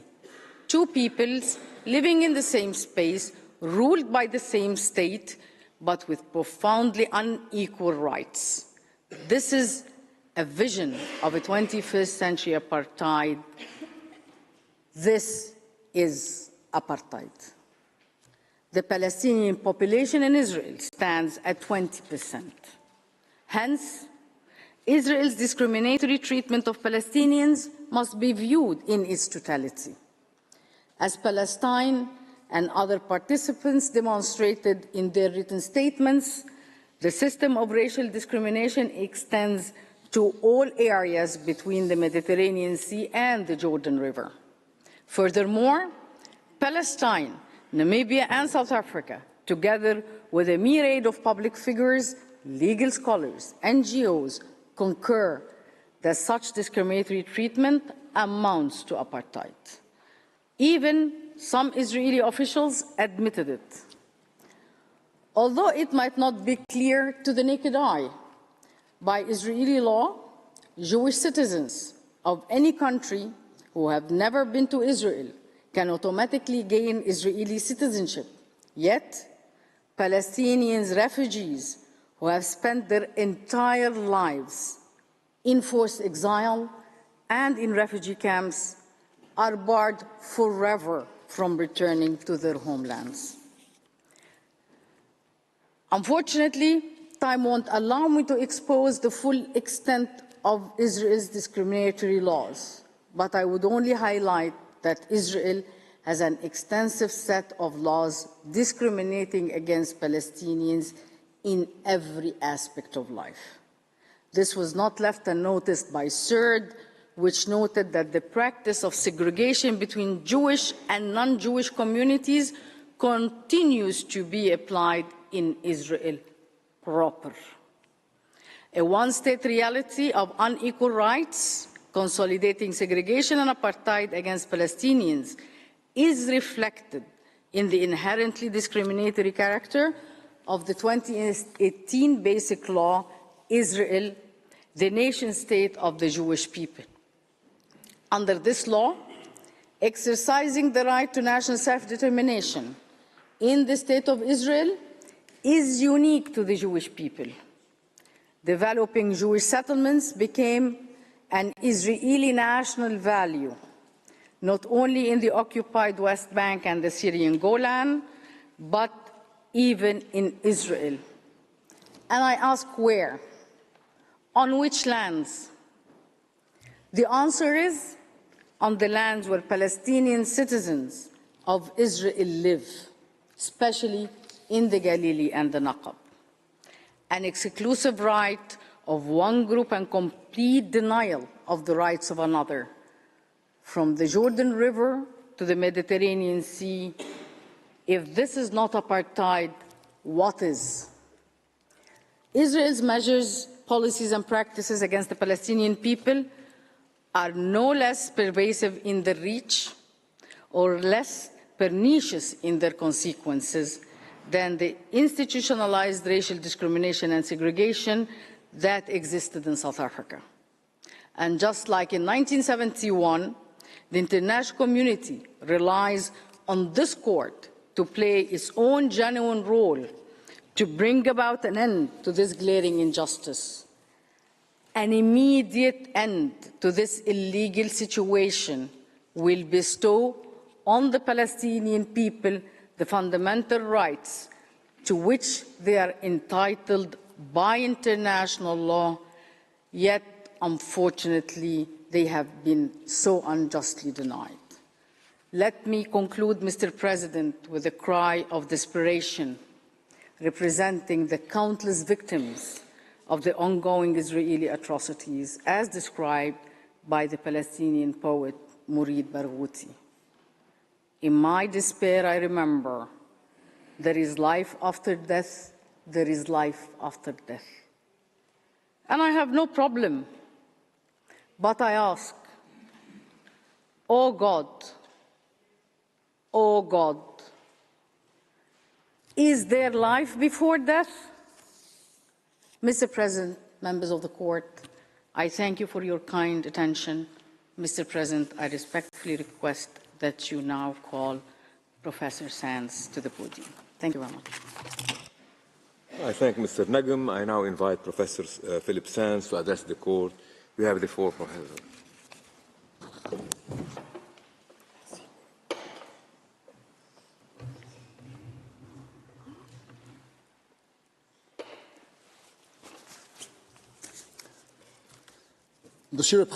Mr. President, members of the court, it is an honor to address you this morning on the subject of the Palestinian people's right to self-determination, the extended deprivation of this inalienable right and its permanent quest to exercise it fully. 53 states and 3 international organizations submitted written statements to the court. Not a single one, not even Israel, claimed that the Palestinian people was not entitled to self-determination under international law. Mr. President, the written statements before you offer no discordant note to the 3 core propositions that the State of Palestine advances in these proceedings. First, the Palestinians are a distinct people. Second, as such, they enjoy the very same rights as every other people, including that most foundational of rights, namely the right to self-determination, to decide for themselves how they will live and organize politically, socially, economically, in accordance with and subject to international law. As Professor Hirsch Lauterpacht put it in 1945, in the language of another age, freedom means, and I quote, the right of self-government through rulers chosen by and accountable to him. And equality demands an equal opportunity of self-government and cultural development. End of quote. Third, the Palestinian people's right to self-determination has real and practical consequences. It is not an empty slogan. That right includes, but is not limited to, the right to control their own land and natural resources, the right to be free from demographic manipulations by any third party, and the right to determine their own political status, economic development, their own futures. Mr. President, members of the Court, there is no dispute as to the right of self-determination of the Palestinian people. It has never been an issue, not since the time of the mandate. And this Court made that clear 2 decades ago in its opinion in the War case, when it said loud and clear, the existence of a Palestinian people is no longer an issue. What is before this Court now is the ability of the Palestinian people to exercise that right, and Israel's systematic and prolonged violation of that right. What does the right to self-determination mean in practice? How has Israel violated it? And what are the consequences of those violations? Mr. President, members of the Court, in its written statement, the State of Palestine explained that the right to self-determination comprises 4 specific components. First, the right to territorial integrity. Second, the right not to be subjected to demographic manipulations within that territory by a foreign power. Third, the right to exercise permanent sovereignty over its natural resources. And fourth, the right to be able to pursue its chosen economic, social, and cultural development. The prolonged occupation, colonization, and purported annexation by Israel of Palestinian territory, with all the discriminatory and other unlawful acts, have and continue to deprive the Palestinian people of each of these 4 distinct components. Let me start with the right to territorial integrity, so recently recognized and given effect by the Court in its advisory opinion on Chagos, and endorsed by an overwhelming majority by the General Assembly of the United Nations. This implements Resolutions 1514 and 2625. Yet Israel has clearly violated the territorial integrity of the occupied Palestinian territories through over more than half a century of belligerent occupation. As Mr. Reichler has described, it has purportedly annexed Jerusalem and the West Bank, and it has established hundreds of settlements populated by more than 700,000 settlers regarded as a permanent part of Israel. It has extended the wall that this Court found to be illegal in 2004. It has confined Palestinians to enclaves. It has severed Jerusalem. It has restricted Palestinian rights of entry from the rest of the OPT. It has transformed the Gaza Strip into an impoverished enclave, a besieged, bombarded community severed from the West Bank and East Jerusalem. Its leaders have declared that Israel will be sovereign over all the land between the Jordan River and the Mediterranean Sea, and it has made this formal government policy. What's the consequence of this? It is the acquisition of territory by force. It is the reduction and fragmentation, as you have seen, of the territory left for the Palestinians. And this is a manifest violation of Palestine's territorial integrity, its unity, its contiguity, which are core elements of the right to self-determination. The General Assembly, the Security Council, the Human Rights Council have repeatedly called for the preservation of Palestine's territorial integrity and condemned Israel's acts as a violation of the right of the Palestinian people to exercise their self-determination. And so we urge the court to declare Israel's 56-year occupation to be unlawful, to confirm, to take the words of your recent opinion in the Chagos case, that Israel is under an obligation to bring its presence on the territory of Palestine to an end and to do so as rapidly as possible.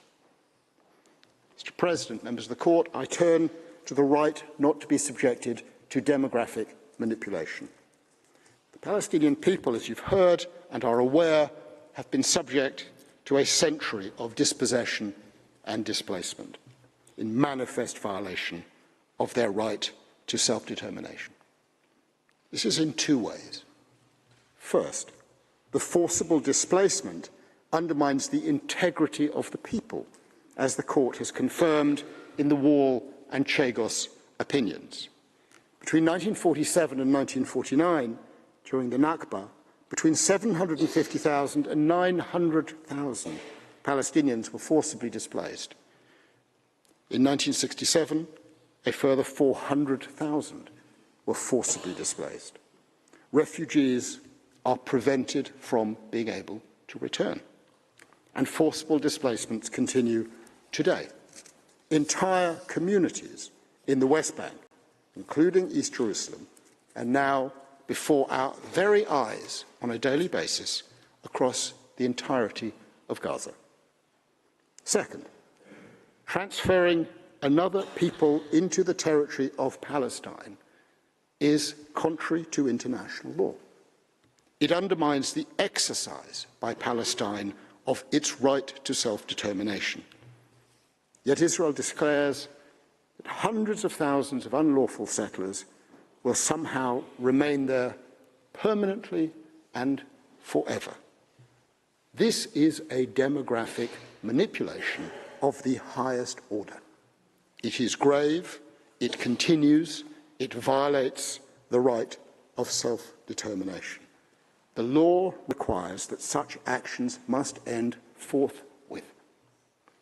Mr. President, members of the court, the third aspect is the right to exercise permanent sovereignty over natural resources, as recognised by Article 1 of the two international covenants and by so many UN bodies. The resources include land, fresh water, agricultural and mineral resources, including hydrocarbons.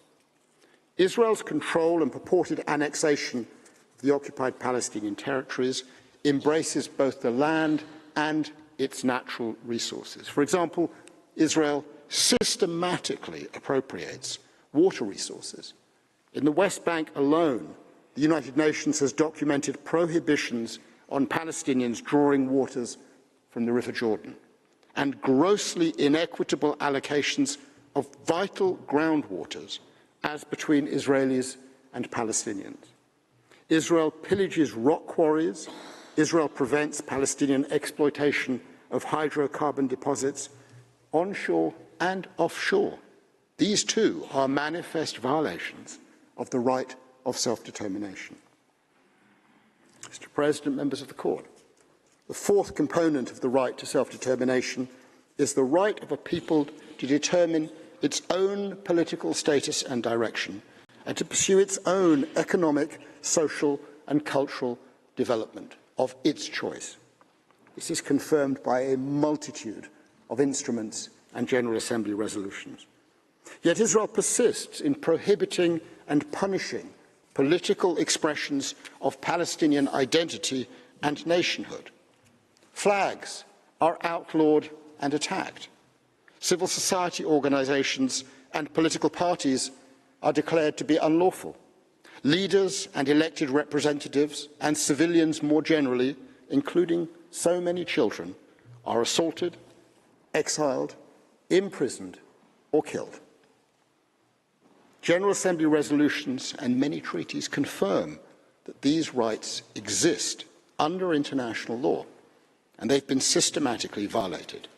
The economic, social, and cultural rights of the Palestinian people are suppressed by a prolonged and unlawful occupation, by the purported annexation of the West Bank, including East Jerusalem, by the settlements, by the wall and its associated regime and infrastructure, by the blockade of Gaza, by the fragmentation of land, by the deprivation of resources, by the restrictions on freedom and movement of people and of goods, and by a multitude of other acts of subjugation and collective punishment.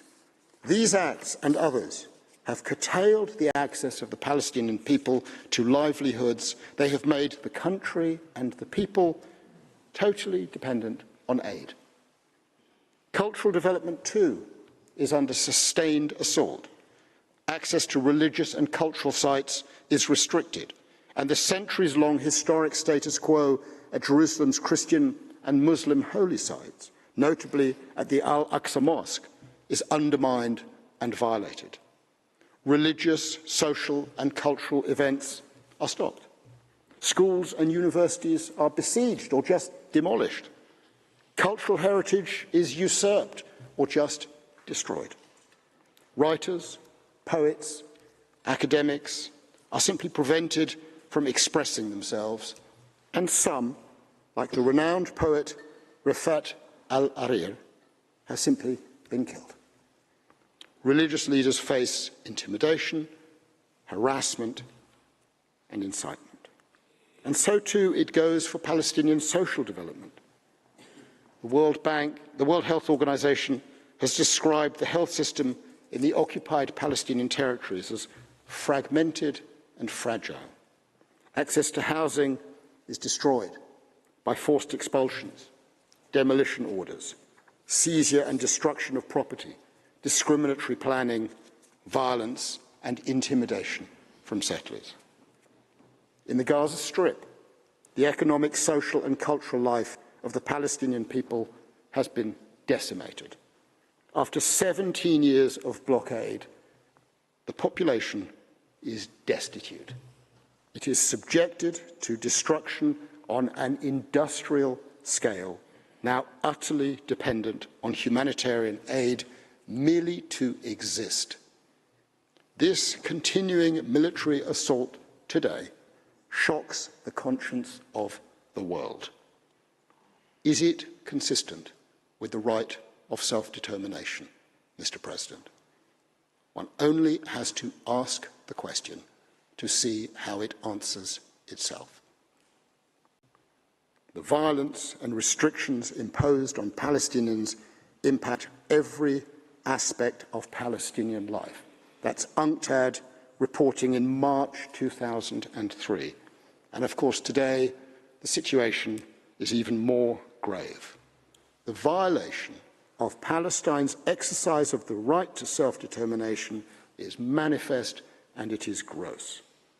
In summary, Israel has arrogated to itself the right to decide who owns Palestinian land, who may live on it, and how it is to be used. On Israel's approach, it decides on the use of resources and allocations of benefits. On Israel's approach, it decides whether Palestinians remain or return. On Israel's approach, it decides how, if at all, Palestinians may meet, trade, teach, worship, live, love. And Israel wants more.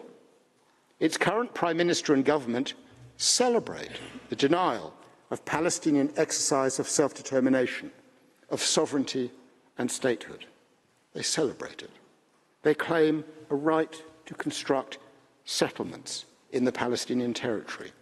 And with pride, they speak of the power to frustrate the Oslo Accords and Palestinian statehood, the ultimate expression the ultimate expression of the right of self-determination. Mr. President, let us be blunt.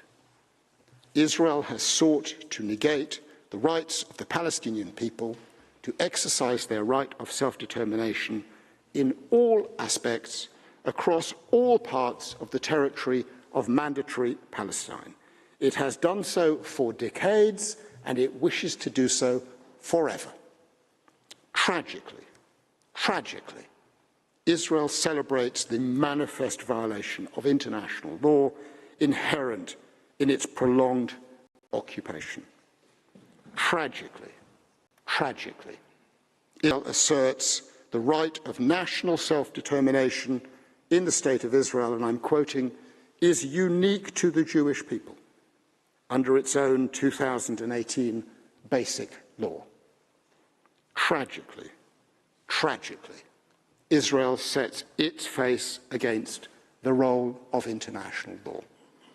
No one in this great hall of justice is starry-eyed about international law, but it is what we have.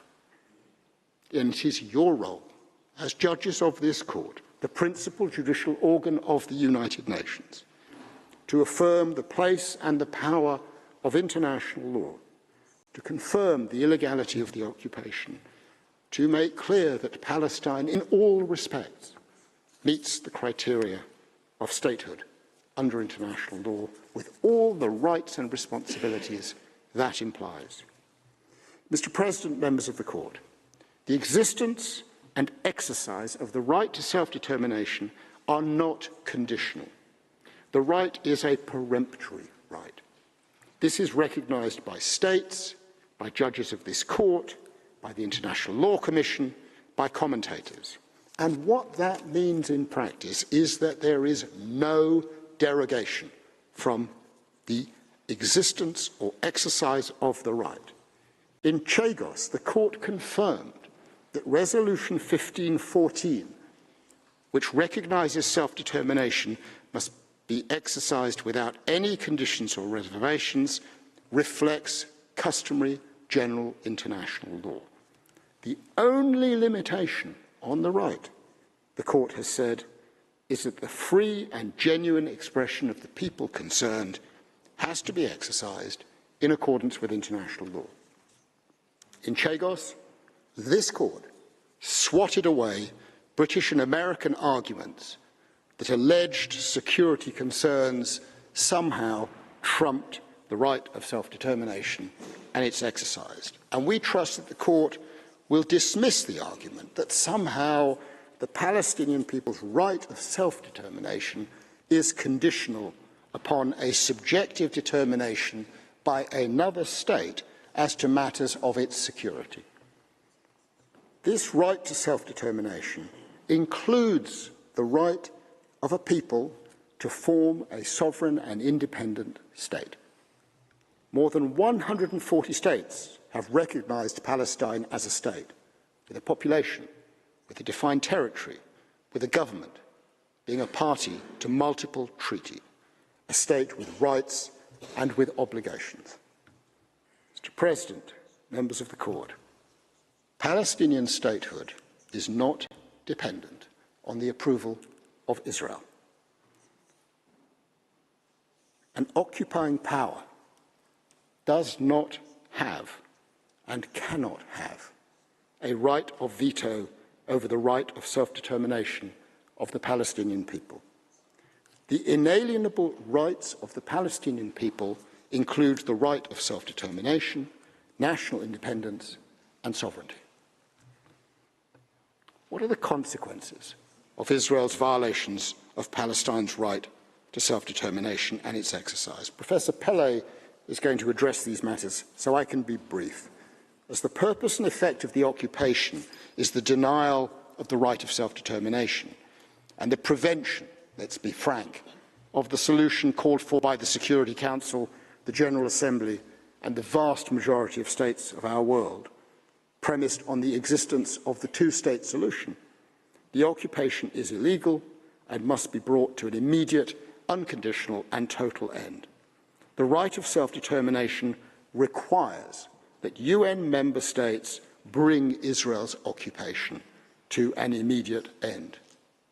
No aid, no assistance, no complicity, no contribution to forcible actions, no money, no arms, no trade, no nothing.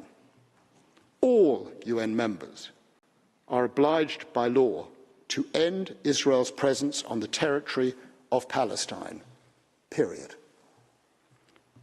In concluding, Mr. President, members of the Court, may I respond to the unfortunate point made by a small number of states that an opinion from this Court would somehow negatively impact future negotiations. With great respect, the truth is the very opposite. First, the Court has confirmed already the Palestinian people have a right to self-determination without derogation. The existence and exercise of the right to self-determination is not and can never be a matter for negotiation. Second, the function of this Court, of these judges, of you, is to state the law, to spell out the legal rights and obligations that will allow a just solution in the future in conformity with international law. The political context is totally irrelevant. The legal questions in Namibia, in the Wall case, in the Chagos case, all had a political context. But the Court did not blink. It has never shied away from drawing the consequences of the right to self-determination. In Chagos and in Namibia, the advisory opinions have been significant and positive in their outcomes and effects. By identifying the applicable legal principles and then applying them to the facts, the Court performs a most significant, uniquely significant role for protagonists and for the international community as a whole. With great respect to my friends from the United States and Britain, it is the very opposite of what they have written. The function of this Court in interpreting and applying the right of self-determination of the Palestinian people can only assist in a solution based on the law, by setting out the parameters required by the law to resolve the matter. A forthright advisory opinion from this Court makes a resolution more likely, not less likely. Mr. President, in 1945, Professor Hirsch Lauterpacht wrote that self-determination is an enlightened and beneficent ideal to which the formation of states must conform if both justice and the peace of the world are to be secured. That is the beating heart of self-determination. The idea that a people must be able to determine for themselves their lives and their futures. And Hirsch Lauterpacht personally knew of what he spoke. And we know that he was right. Israel's actions, as you have heard already today and will hear in the coming days, are manifest, grave and continuing violations of the right of which Lauterpacht spoke. And we invite this Court to so declare, to help bring to an end this affront, to allow the Palestinian people to determine the conditions under which they will live in their territory, under their government, under the law, and to do so fully and to do so forthwith. That's what international law requires, no more and no less. Mr. President, I thank you for your kind attention, and I invite you to call Professor Pele to the bar. I thank Professor Sands. I now invite Professor Pele to address the Court. Vous avez la parole, Monsieur. Over to you, Professor Pele. Immediately. I will.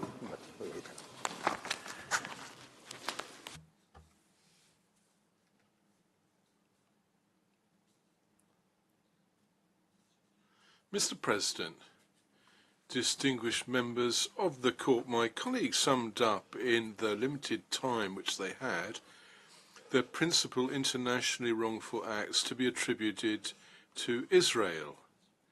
Those have been more lengthily and precisely described not only in the written comments of the State of Palestine, but also in those of the vast majority of the 56 other states and international organizations who have participated in the written proceedings. So it falls to me right now to succinctly recapitulate not these egregious violations themselves, but the legal consequences arising from them.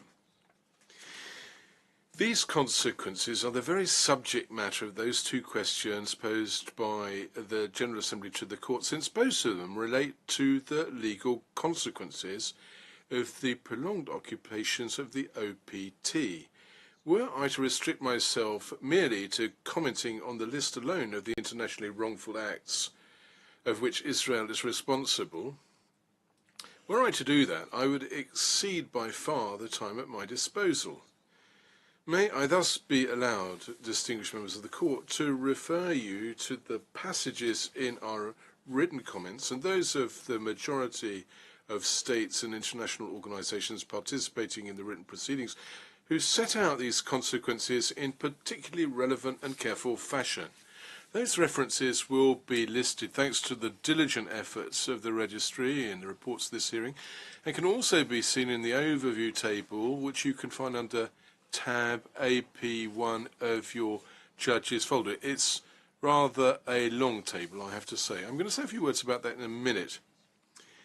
In any event, this listing calls for a number of comments, both preliminary and general. Firstly, as emphasized by the participants in the written proceedings, who are all in agreement on this point, the legal consequences for Israel arising from the applicable rules are primarily those codified by Articles 29 through 37 of the 2001 ILC draft on state responsibility. These deal, of course, with the full reparation of harm caused by actions or omissions of Israel, but also with their cessation, inseparable from the duty to carry out those obligations breached and the obligation to offer guarantees of non-repetition. Another point on which there is a very broad consensus relates to the nature of those obligations breached. Now, generally speaking, the participants to the proceedings consider that these are serious violations by Israel of obligations arising from the peremptory norms of general international law, whose definition and consequences are partially codified in Articles 40 and 41 of the Articles of the ILC. This is the case principally for the prohibition of acquisition of territory by the threat or use of force, the obligation to comply with the right to self-determination, a number of rules arising from humanitarian law or the protection of human rights, and specifically the prohibition of racial discrimination and apartheid. Let me point out en passant that this enumeration overlaps strikingly with the non-exhaustive list of norms that the ILC had previously designated as having this status of peremptory norms, which were annexed to the draft findings on peremptory norms of general international law, Jus Cogens. My colleagues have shown this at length, and I will revisit this again solely to illustrate the particular consequences which flow from the very nature of peremptory norms. Let me clarify, however, that these peremptory principles you can see in the table on screen are set out in greater detail on the in the document that you can find under tab AP33 in your files.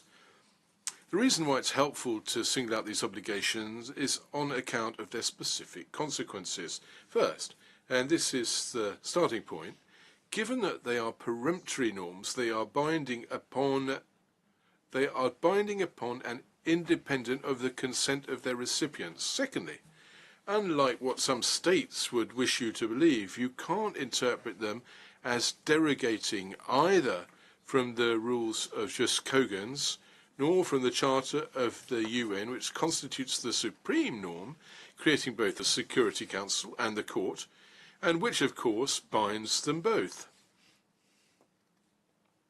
Furthermore, in no circumstance can exclude the wrongfulness of any act of a state which does not comply with an obligation arising under peremptory norm of general international law. This principle is codified by Article 26 of the ILC Articles of 2001 and is recalled by the equally important draft conclusion 18 of ILC drafts on peremptory norms of general international law.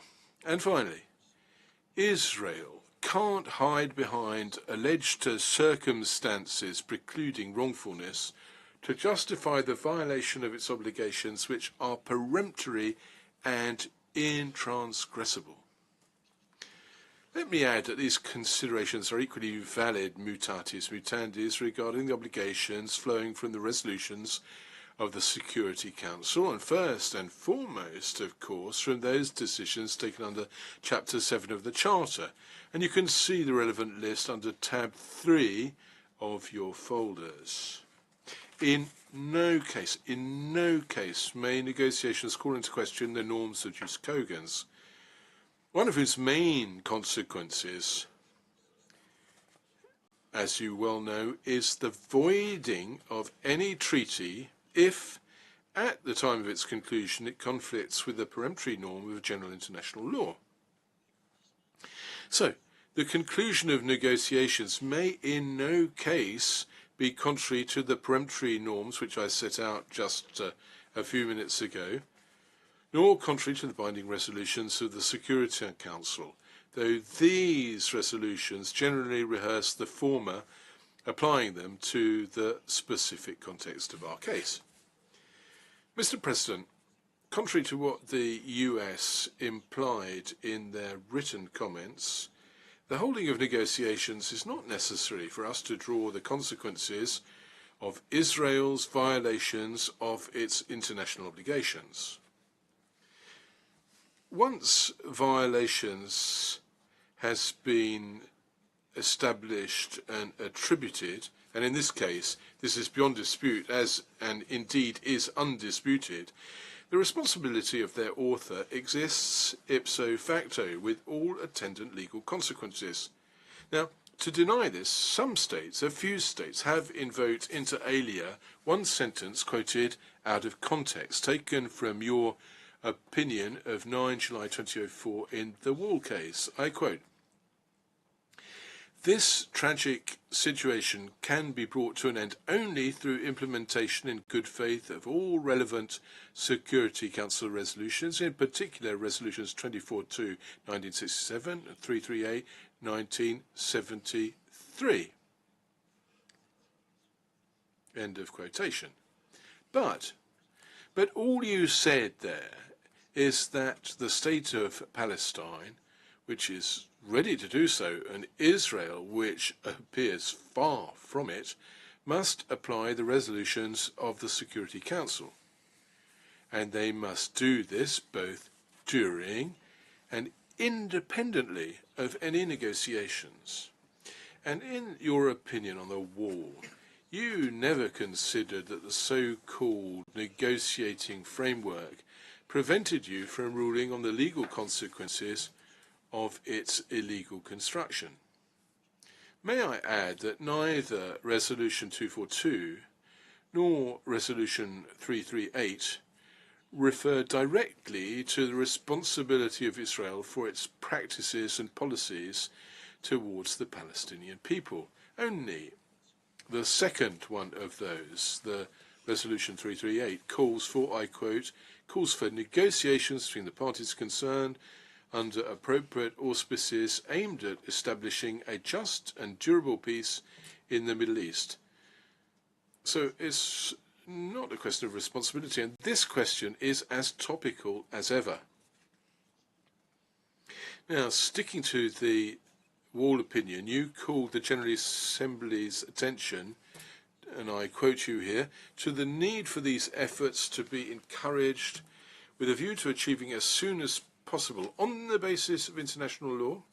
I repeat that, on the basis of international law, a negotiated solution to the outstanding problems and the establishment of a Palestinian state existing side by side with Israel and its other neighbours, with peace and security for all in the region. Let me underscore, on the basis of international law, sur la base du droit international.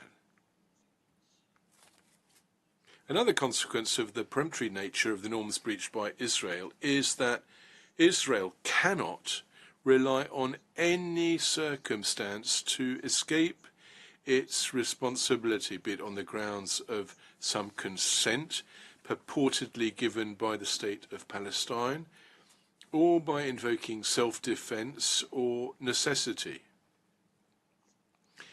No more may Israel justify countermeasures as a response to an internationally wrongful act that it might impute to Palestine. As the ILC noted quite rightly in its commentary of Article 26 on its articles of state responsibility, I quote them there. For example, a state taking countermeasures may not derogate from such a norm. The plea of necessity cannot excuse the breach of a peremptory norm. End of citation. The State of Palestine does not deny that to practically implement Israel's obligation towards it and the Palestinian people, that negotiations could be useful, indeed necessary. But as far as peremptory norm obligations are concerned, this would only be to settle practical issues. There is no way that such negotiations, or the perspective of such negotiations, could serve as a pretext to exonerate Israel from its responsibility, or lessening their consequences, or delaying their implementation.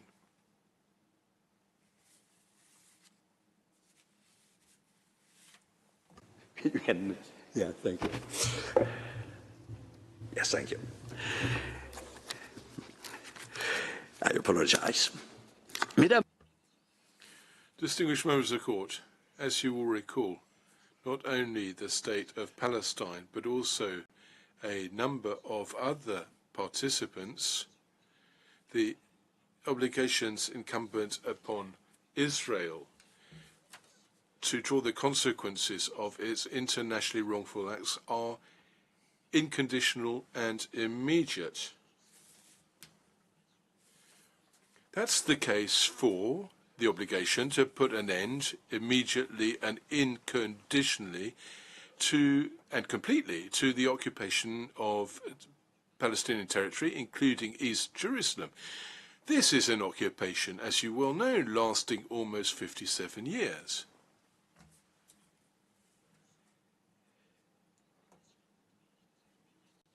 As I say, the obligation to put an end immediately, unconditionally, and completely to the occupation of Palestinian territory, including East Jerusalem, an occupation lasting almost 57 years, violating inter alia the prohibition of the acquisition of territory by the threat or use of force, the right of the Palestinian people to self-determination,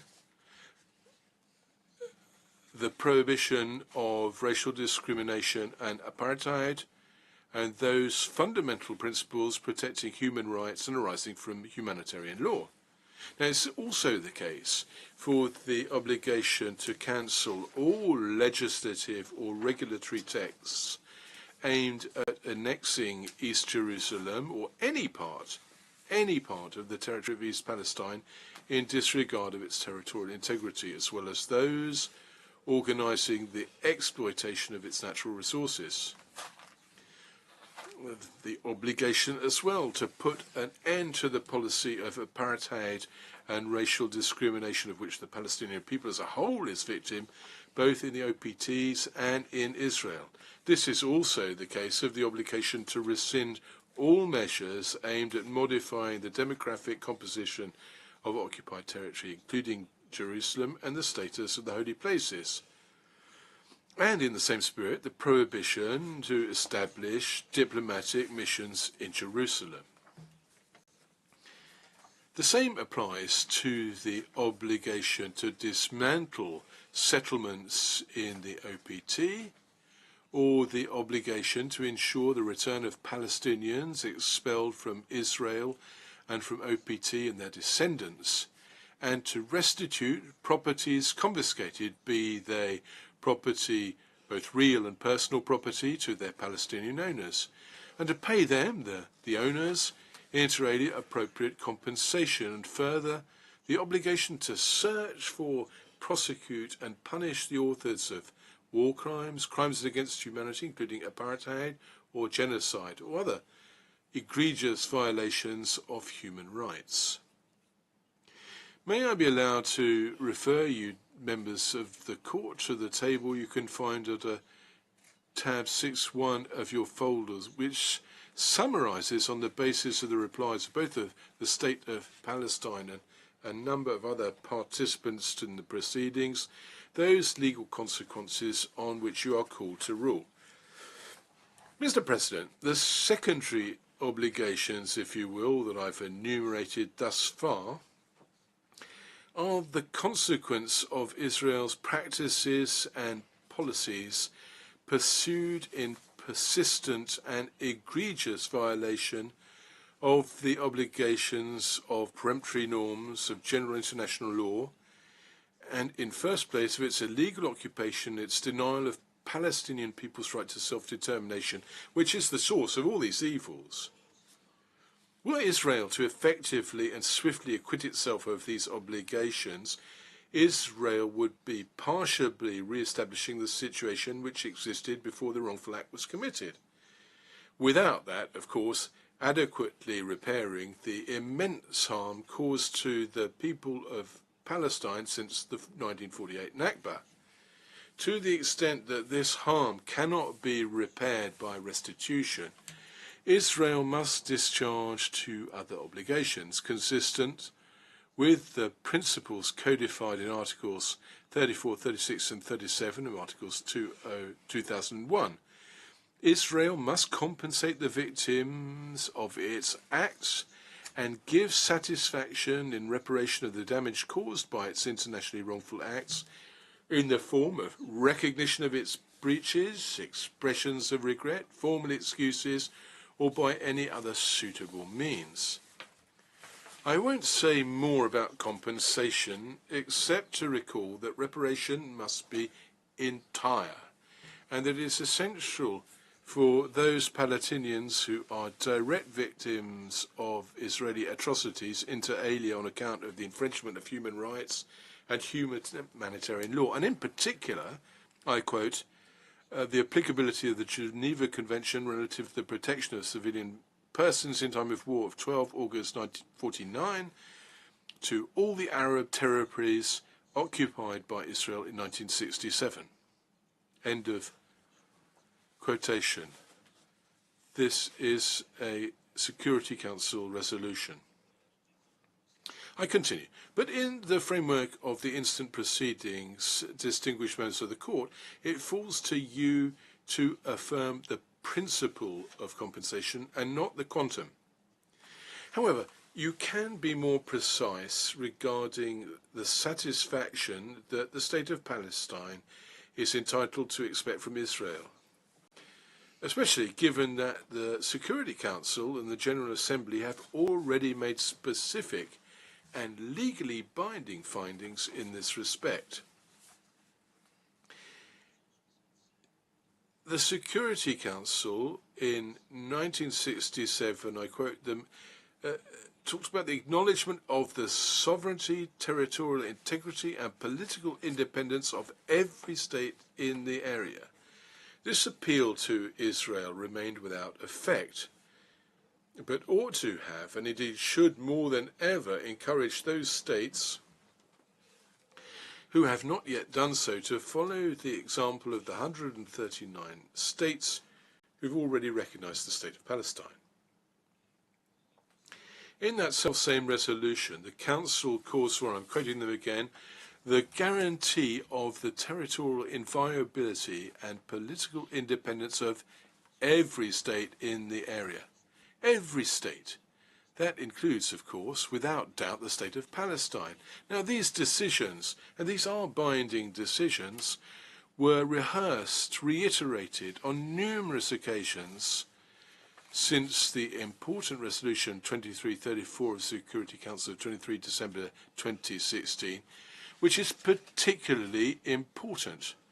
And because it's so important, you will find it under tab 6.4 in your folders. It has to be said that Israel paid no attention to this either. Now, Mr. President, if ever there was a situation in which these guarantees of non-repetition foreseen by Article 30 of the Articles of the ILC apply, it is this case.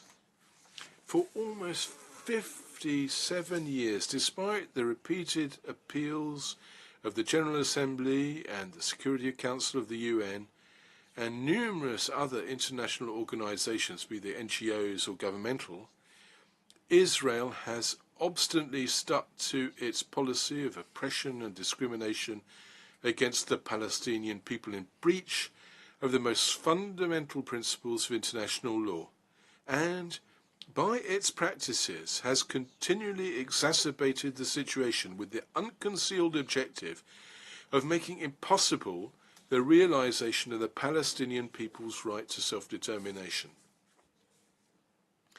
Let me point out once again that the Security Council has for many years expressly called upon Israel to discharge all of these obligations, as you can see in the table under tab 6.2 of your folders, which summarizes all the relevant resolutions of the Security Council.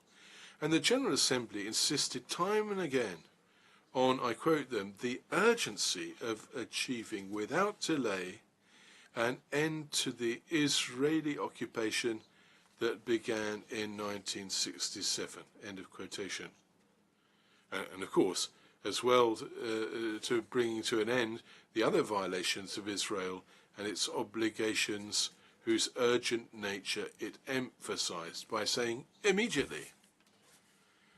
Mr. President, given that it is legally impossible for Palestine to renounce requiring Israel to comply with its peremptory obligations, the cogent nature and the seriousness of their violations by Israel have major consequences for third states. Now, they are set out a minima in Article 41 of the ILC articles. The Security Council and the General Assembly have repeatedly called upon all states, I quote, not to provide Israel with any assistance to be used specifically in connection with settlements in the occupied territories. More broadly, they have equally reasserted the obligation of the UN and all states not to recognize the situation resulting from the unlawful occupation of Palestinian territory, not to provide aid or assistance, to make the distinction between occupied Palestinian territory and Israeli territory, and to comply with and enforce international law. This implies that the responsibility of Israel should be implemented and that the resolutions of the Security Council should be applied by practical means. Excuse me. Mr. President, principles set out in Article 41 describe some of the essential and indispensable consequences of any serious violation of the obligation of the peremptory norms of international law.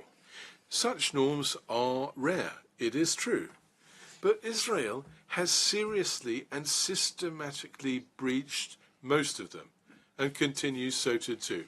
So Israel must assume the consequences, and it's up to the court to remind Israel of them and to specify the contents thereof in the light of the facts of the case. Once again, because I don't have the time and because iterari iadem omnia diabolicum, I humbly request you to refer to the relevant paragraphs of our observations, in other words, of our comments and written statements. I'll merely recall in telegraph style that third states, starting with the UN, must prohibit the provision of Israel with any military or technological assistance which could be used in the OPT, including Gaza, of course, to perpetuate or reinforce its occupation and the regime of racial discrimination, apartheid, instituted by Israel. This prohibition covers all authorizations for any type of arms trade which could be used to such ends. Third states also have to aid and assist Palestinian people, including refugees from the time of Akbar up until those who have fled recent Israeli atrocities, giving them the means necessary for their subsistence, inter alia via competent international organizations. And that will surely include UNRWA. Third states they must refrain from any form or economic relations or other relations with Israel involving the population or the natural resources of the OPTs without the express agreement of the legitimate representative of the Palestinian people. Third states also must ensure that their own nationals do not pillage nor unduly appropriate these said natural resources. Third states have the obligation to cooperate with a view to effectively realizing the right of the Palestinian people to self-determination. They must also prosecute and punish all individuals responsible for serious crimes under international law, including their own nationals, before national courts or by cooperating with the ICC. Now, there is a point on which I'd like to more especially draw your attention, distinguished members of the Court.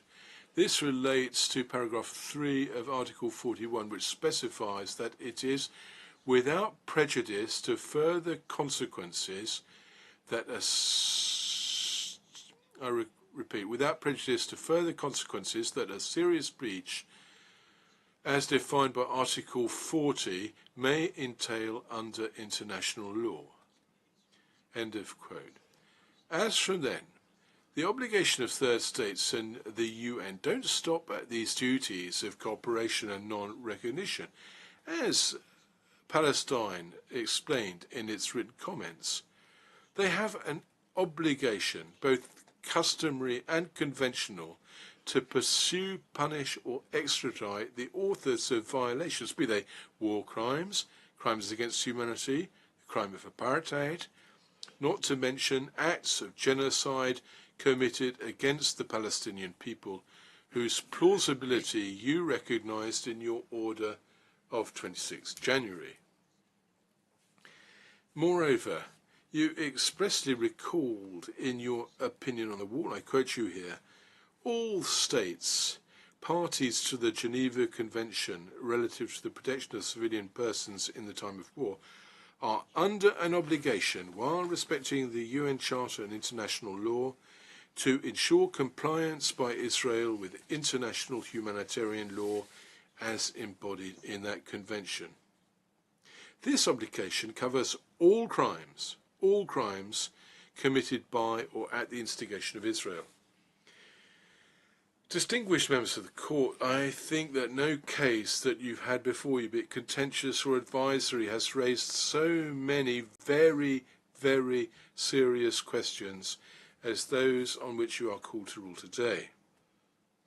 The number of participants in these proceedings, 57 during the written phase, 54 who will be participating in these hearings, bears witness to the importance of the stakes in play and to the conviction of the international community of states as a whole that the Court has a crucial role to play to help put an end to the dramatic situation created by Israel's breaches of the most intransgressible principles of international law.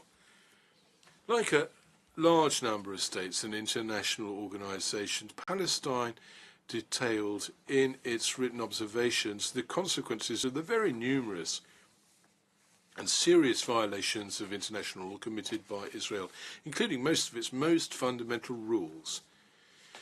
Palestine considers that it falls to you to guide the General Assembly,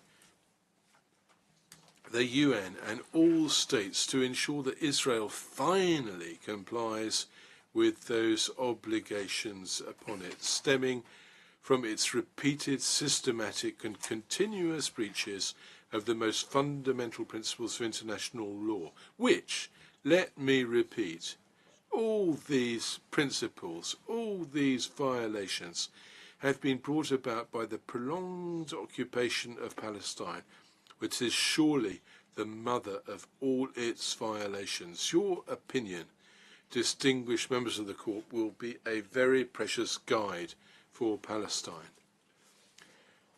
The State of Palestine is fully aware that you can't just wave a magic wand and put an end to the Israeli occupation and the tragic situation of the Palestinian people. But Palestine is persuaded that by firmly and precisely setting out the legal consequences of Israel's persistent violation of the rights of the Palestinian people, you can, by your opinion, make an appreciable contribution to putting an end to this terrible injustice and work for a just and lasting peace, allowing each state in the region to live in security. End of citation. In accordance with the Security Council injunction of 64 years back. And at the same time, you will fulfill your primary function to ensure the compliance of international law that your court administers. So thank you very much. I would be very happy if you could call His Excellency Dr. Riyad Mansour for the final submissions. I will give the floor to His Excellency Mr. Riyad Mansour.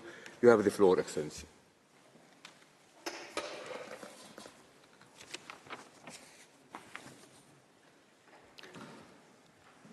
Mr. President, honorable members of the Court, I think you have in your folders the full text or the original text of my speech, but I tried, in light of the lateness of the hour, I shortened it further. As we gather here in this great hall of justice, in the Peace Palace, we are reminded of these simple words: peace through justice, peace through law. The General Assembly brought the question of Palestine before the Court because our people, the law, and peace are in jeopardy. The clarity of the law as it pertains to this question is only matched by the evidence of its continued breach by Israel. As we address you today, this breach has reached its most inhumane levels. More than 2 million Palestinians in Gaza are being pushed all the way to the border, to the very brink. Palestinian children, women, and men consumed by disease, despair, destruction, and death, which are spreading like wildfire. In the rest of occupied Palestine, settlers rampage and terrorize. No village, town, or city, no community, no sanctity spared. Israeli leaders no longer feel the need to hide their intentions. They speak openly of getting rid of the Palestinian people one way or another. They defy the law, and the law is barely fighting back. For Palestine, the law continues to be only a measure of the severity of breaches. rather than a catalyst for action and accountability. What does international law mean for Palestinian children in Gaza today? It has protected neither them nor their childhood. It has not protected their families or communities. It has not protected their lives or limbs, their hopes or homes. We are a proud and resilient people that has endured more than its share of agony. It is so painful to be Palestinian today. How could we be just subjected to such loss and injustice, such lawlessness and humiliation, time and time again? What does international law mean for a nation bestowed with inherent rights but enjoying none? It took 75 years for the UN to commemorate the Nakba, our violent dispossession, displacement from our land, and denial of our rights and existence. And we are seeing it happen all over again. Massacres, millions forcibly driven towards the unknown, tents, starvation, deprivation, and dehumanization, enabling one people to impose all of this on another. Palestinians under occupation in Israel as refugees and in the diaspora, all they ask for are their rights and to live in freedom and dignity in their ancestral land. For 75 years, the Palestinian people have faced attempts to push them out of geography and indeed out of history. And it goes on, and it will go on forever, unless and until international law is upheld, unless and until the unlawful occupation of Palestine ends. Mr. President, members of the court, our right to self-determination was recognized in the context of a mandate 100 years ago, yet simultaneously negated by the actions of the mandatory power. The question of Palestine was passed on to the United Nations at the time of its inception and has remained on its agenda ever since. In the aftermath of the Nakba, the United Nations admitted Israel to membership while emphasizing the need for it to respect Resolution 181 and 194 concerning the Palestinian state and the territory allotted to it, the international status of Jerusalem, and the right of return of Palestine refugees. Israel recognized these resolutions to secure its admission, only to renege on them as soon as it was admitted. Ever since Israel became convinced that the new realities imposed by the use of force would override the obligations arising from the rule of international law without any consequences. In 1967, the Security Council emphasized the inadmissibility of the acquisition of territory by war and called for the withdrawal of Israeli armed forces from territories occupied in the recent conflict. Instead, Israel started to colonize the land. The General Assembly in Resolution 3005 called upon Israel to desist the annexation of any part of the occupied territories and the establishment of Israeli settlements on those territories and the transfer of parts of an alien population into the occupied territories. Instead, Israel formalized its annexation of Jerusalem and other parts of the West Bank, and poured hundreds of thousands of settlers into our territory. In 1974, 50 years ago, the General Assembly reaffirmed the inalienable rights of the Palestinian people in Palestine, including the right to self-determination without external interference, the right to national independence and sovereignty, as well as the inalienable right of the Palestinians to return to their homes and property from which they have been displaced and uprooted, and called for their return. Instead, Israel denied the existence of the Palestinian people. The United Nations has consistently reiterated these calls, yet Israel has consistently rejected them, entrenching its violations rather than ending them. So here we are. Though the law is absolutely clear, it is being trampled. Without accountability, there is no justice, and without justice, there can be no peace. Israel must be made to bear the consequences of its illegal conduct rather than reap the benefits.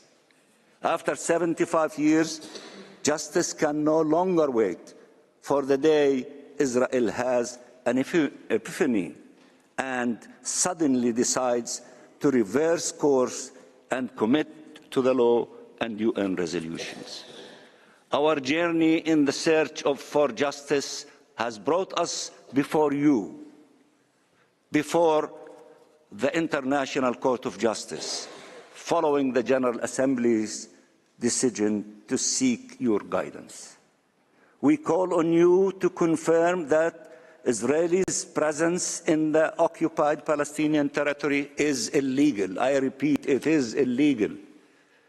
That the presence of its occupation forces and settlers is illegal, and that its occupation must thus come to an immediate, complete, and unconditional end. I repeat, an immediate, complete, and unconditional end. This occupation has served as cover for Israelis' colonial designs, the acquisition of Palestinian territory by force. In 1980, the Security Council reaffirmed the overriding necessity to end the prolonged occupation of Arab territories occupied by Israel since 1967, including Jerusalem. If the occupation was deemed prolonged in 1980, how should it be characterized today, nearly 45 years later? I repeat, if the occupation was deemed prolonged in 1980, how should it be characterized today, nearly 45 years later? And if it was an overriding necessity to end it then, what exactly is it now, I ask you? Mr. President, members of the Court, the United Nations admitted Israel in 1949. 75 years later, Palestine is yet to be admitted as full member of the United Nations.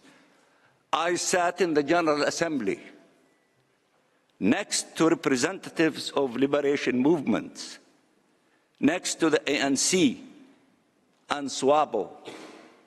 We stood side by side with them as they achieved their independence and took their rightful places among the community of nations.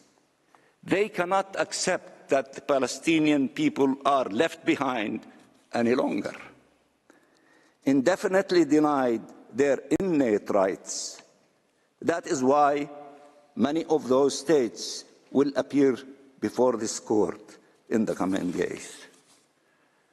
Mr. President, members of the court, based on the UN record, you should have no difficulty arriving at the conclusion that the occupation is prolonged, that Palestinian territory has been annexed, that our self-determination has been denied and that the people of Palestine have been subjected to systematic racial discrimination.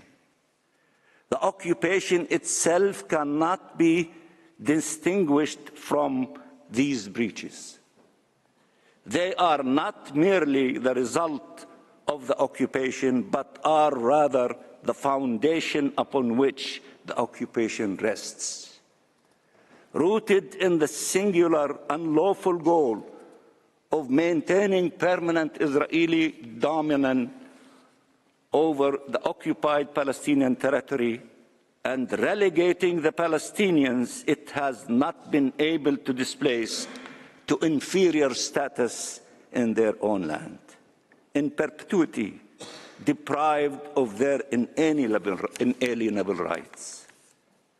A finding from this distinguished court that the occupation is illegal and drawing the legal consequences from this determination would contribute to bringing it to an immediate end, paving the way to just and lasting peace. In closing, honorable judges, the State of Palestine appeals to this court to guide the international community in upholding international law, ending injustice, and achieving a just and lasting peace, to guide us towards a future in which Palestinian children are treated as children.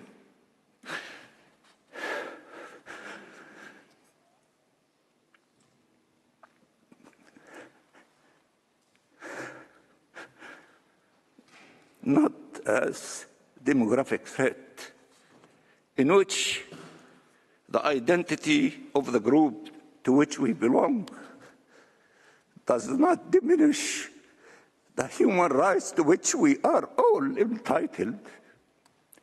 A future in which no Palestinian and no Israelis is killed. A future in which two states live side by side in peace and security. The Palestinian people only demand respect for their rights. They ask for nothing more. They cannot accept nothing less and nothing else. The future of freedom, justice, and peace can begin here and now.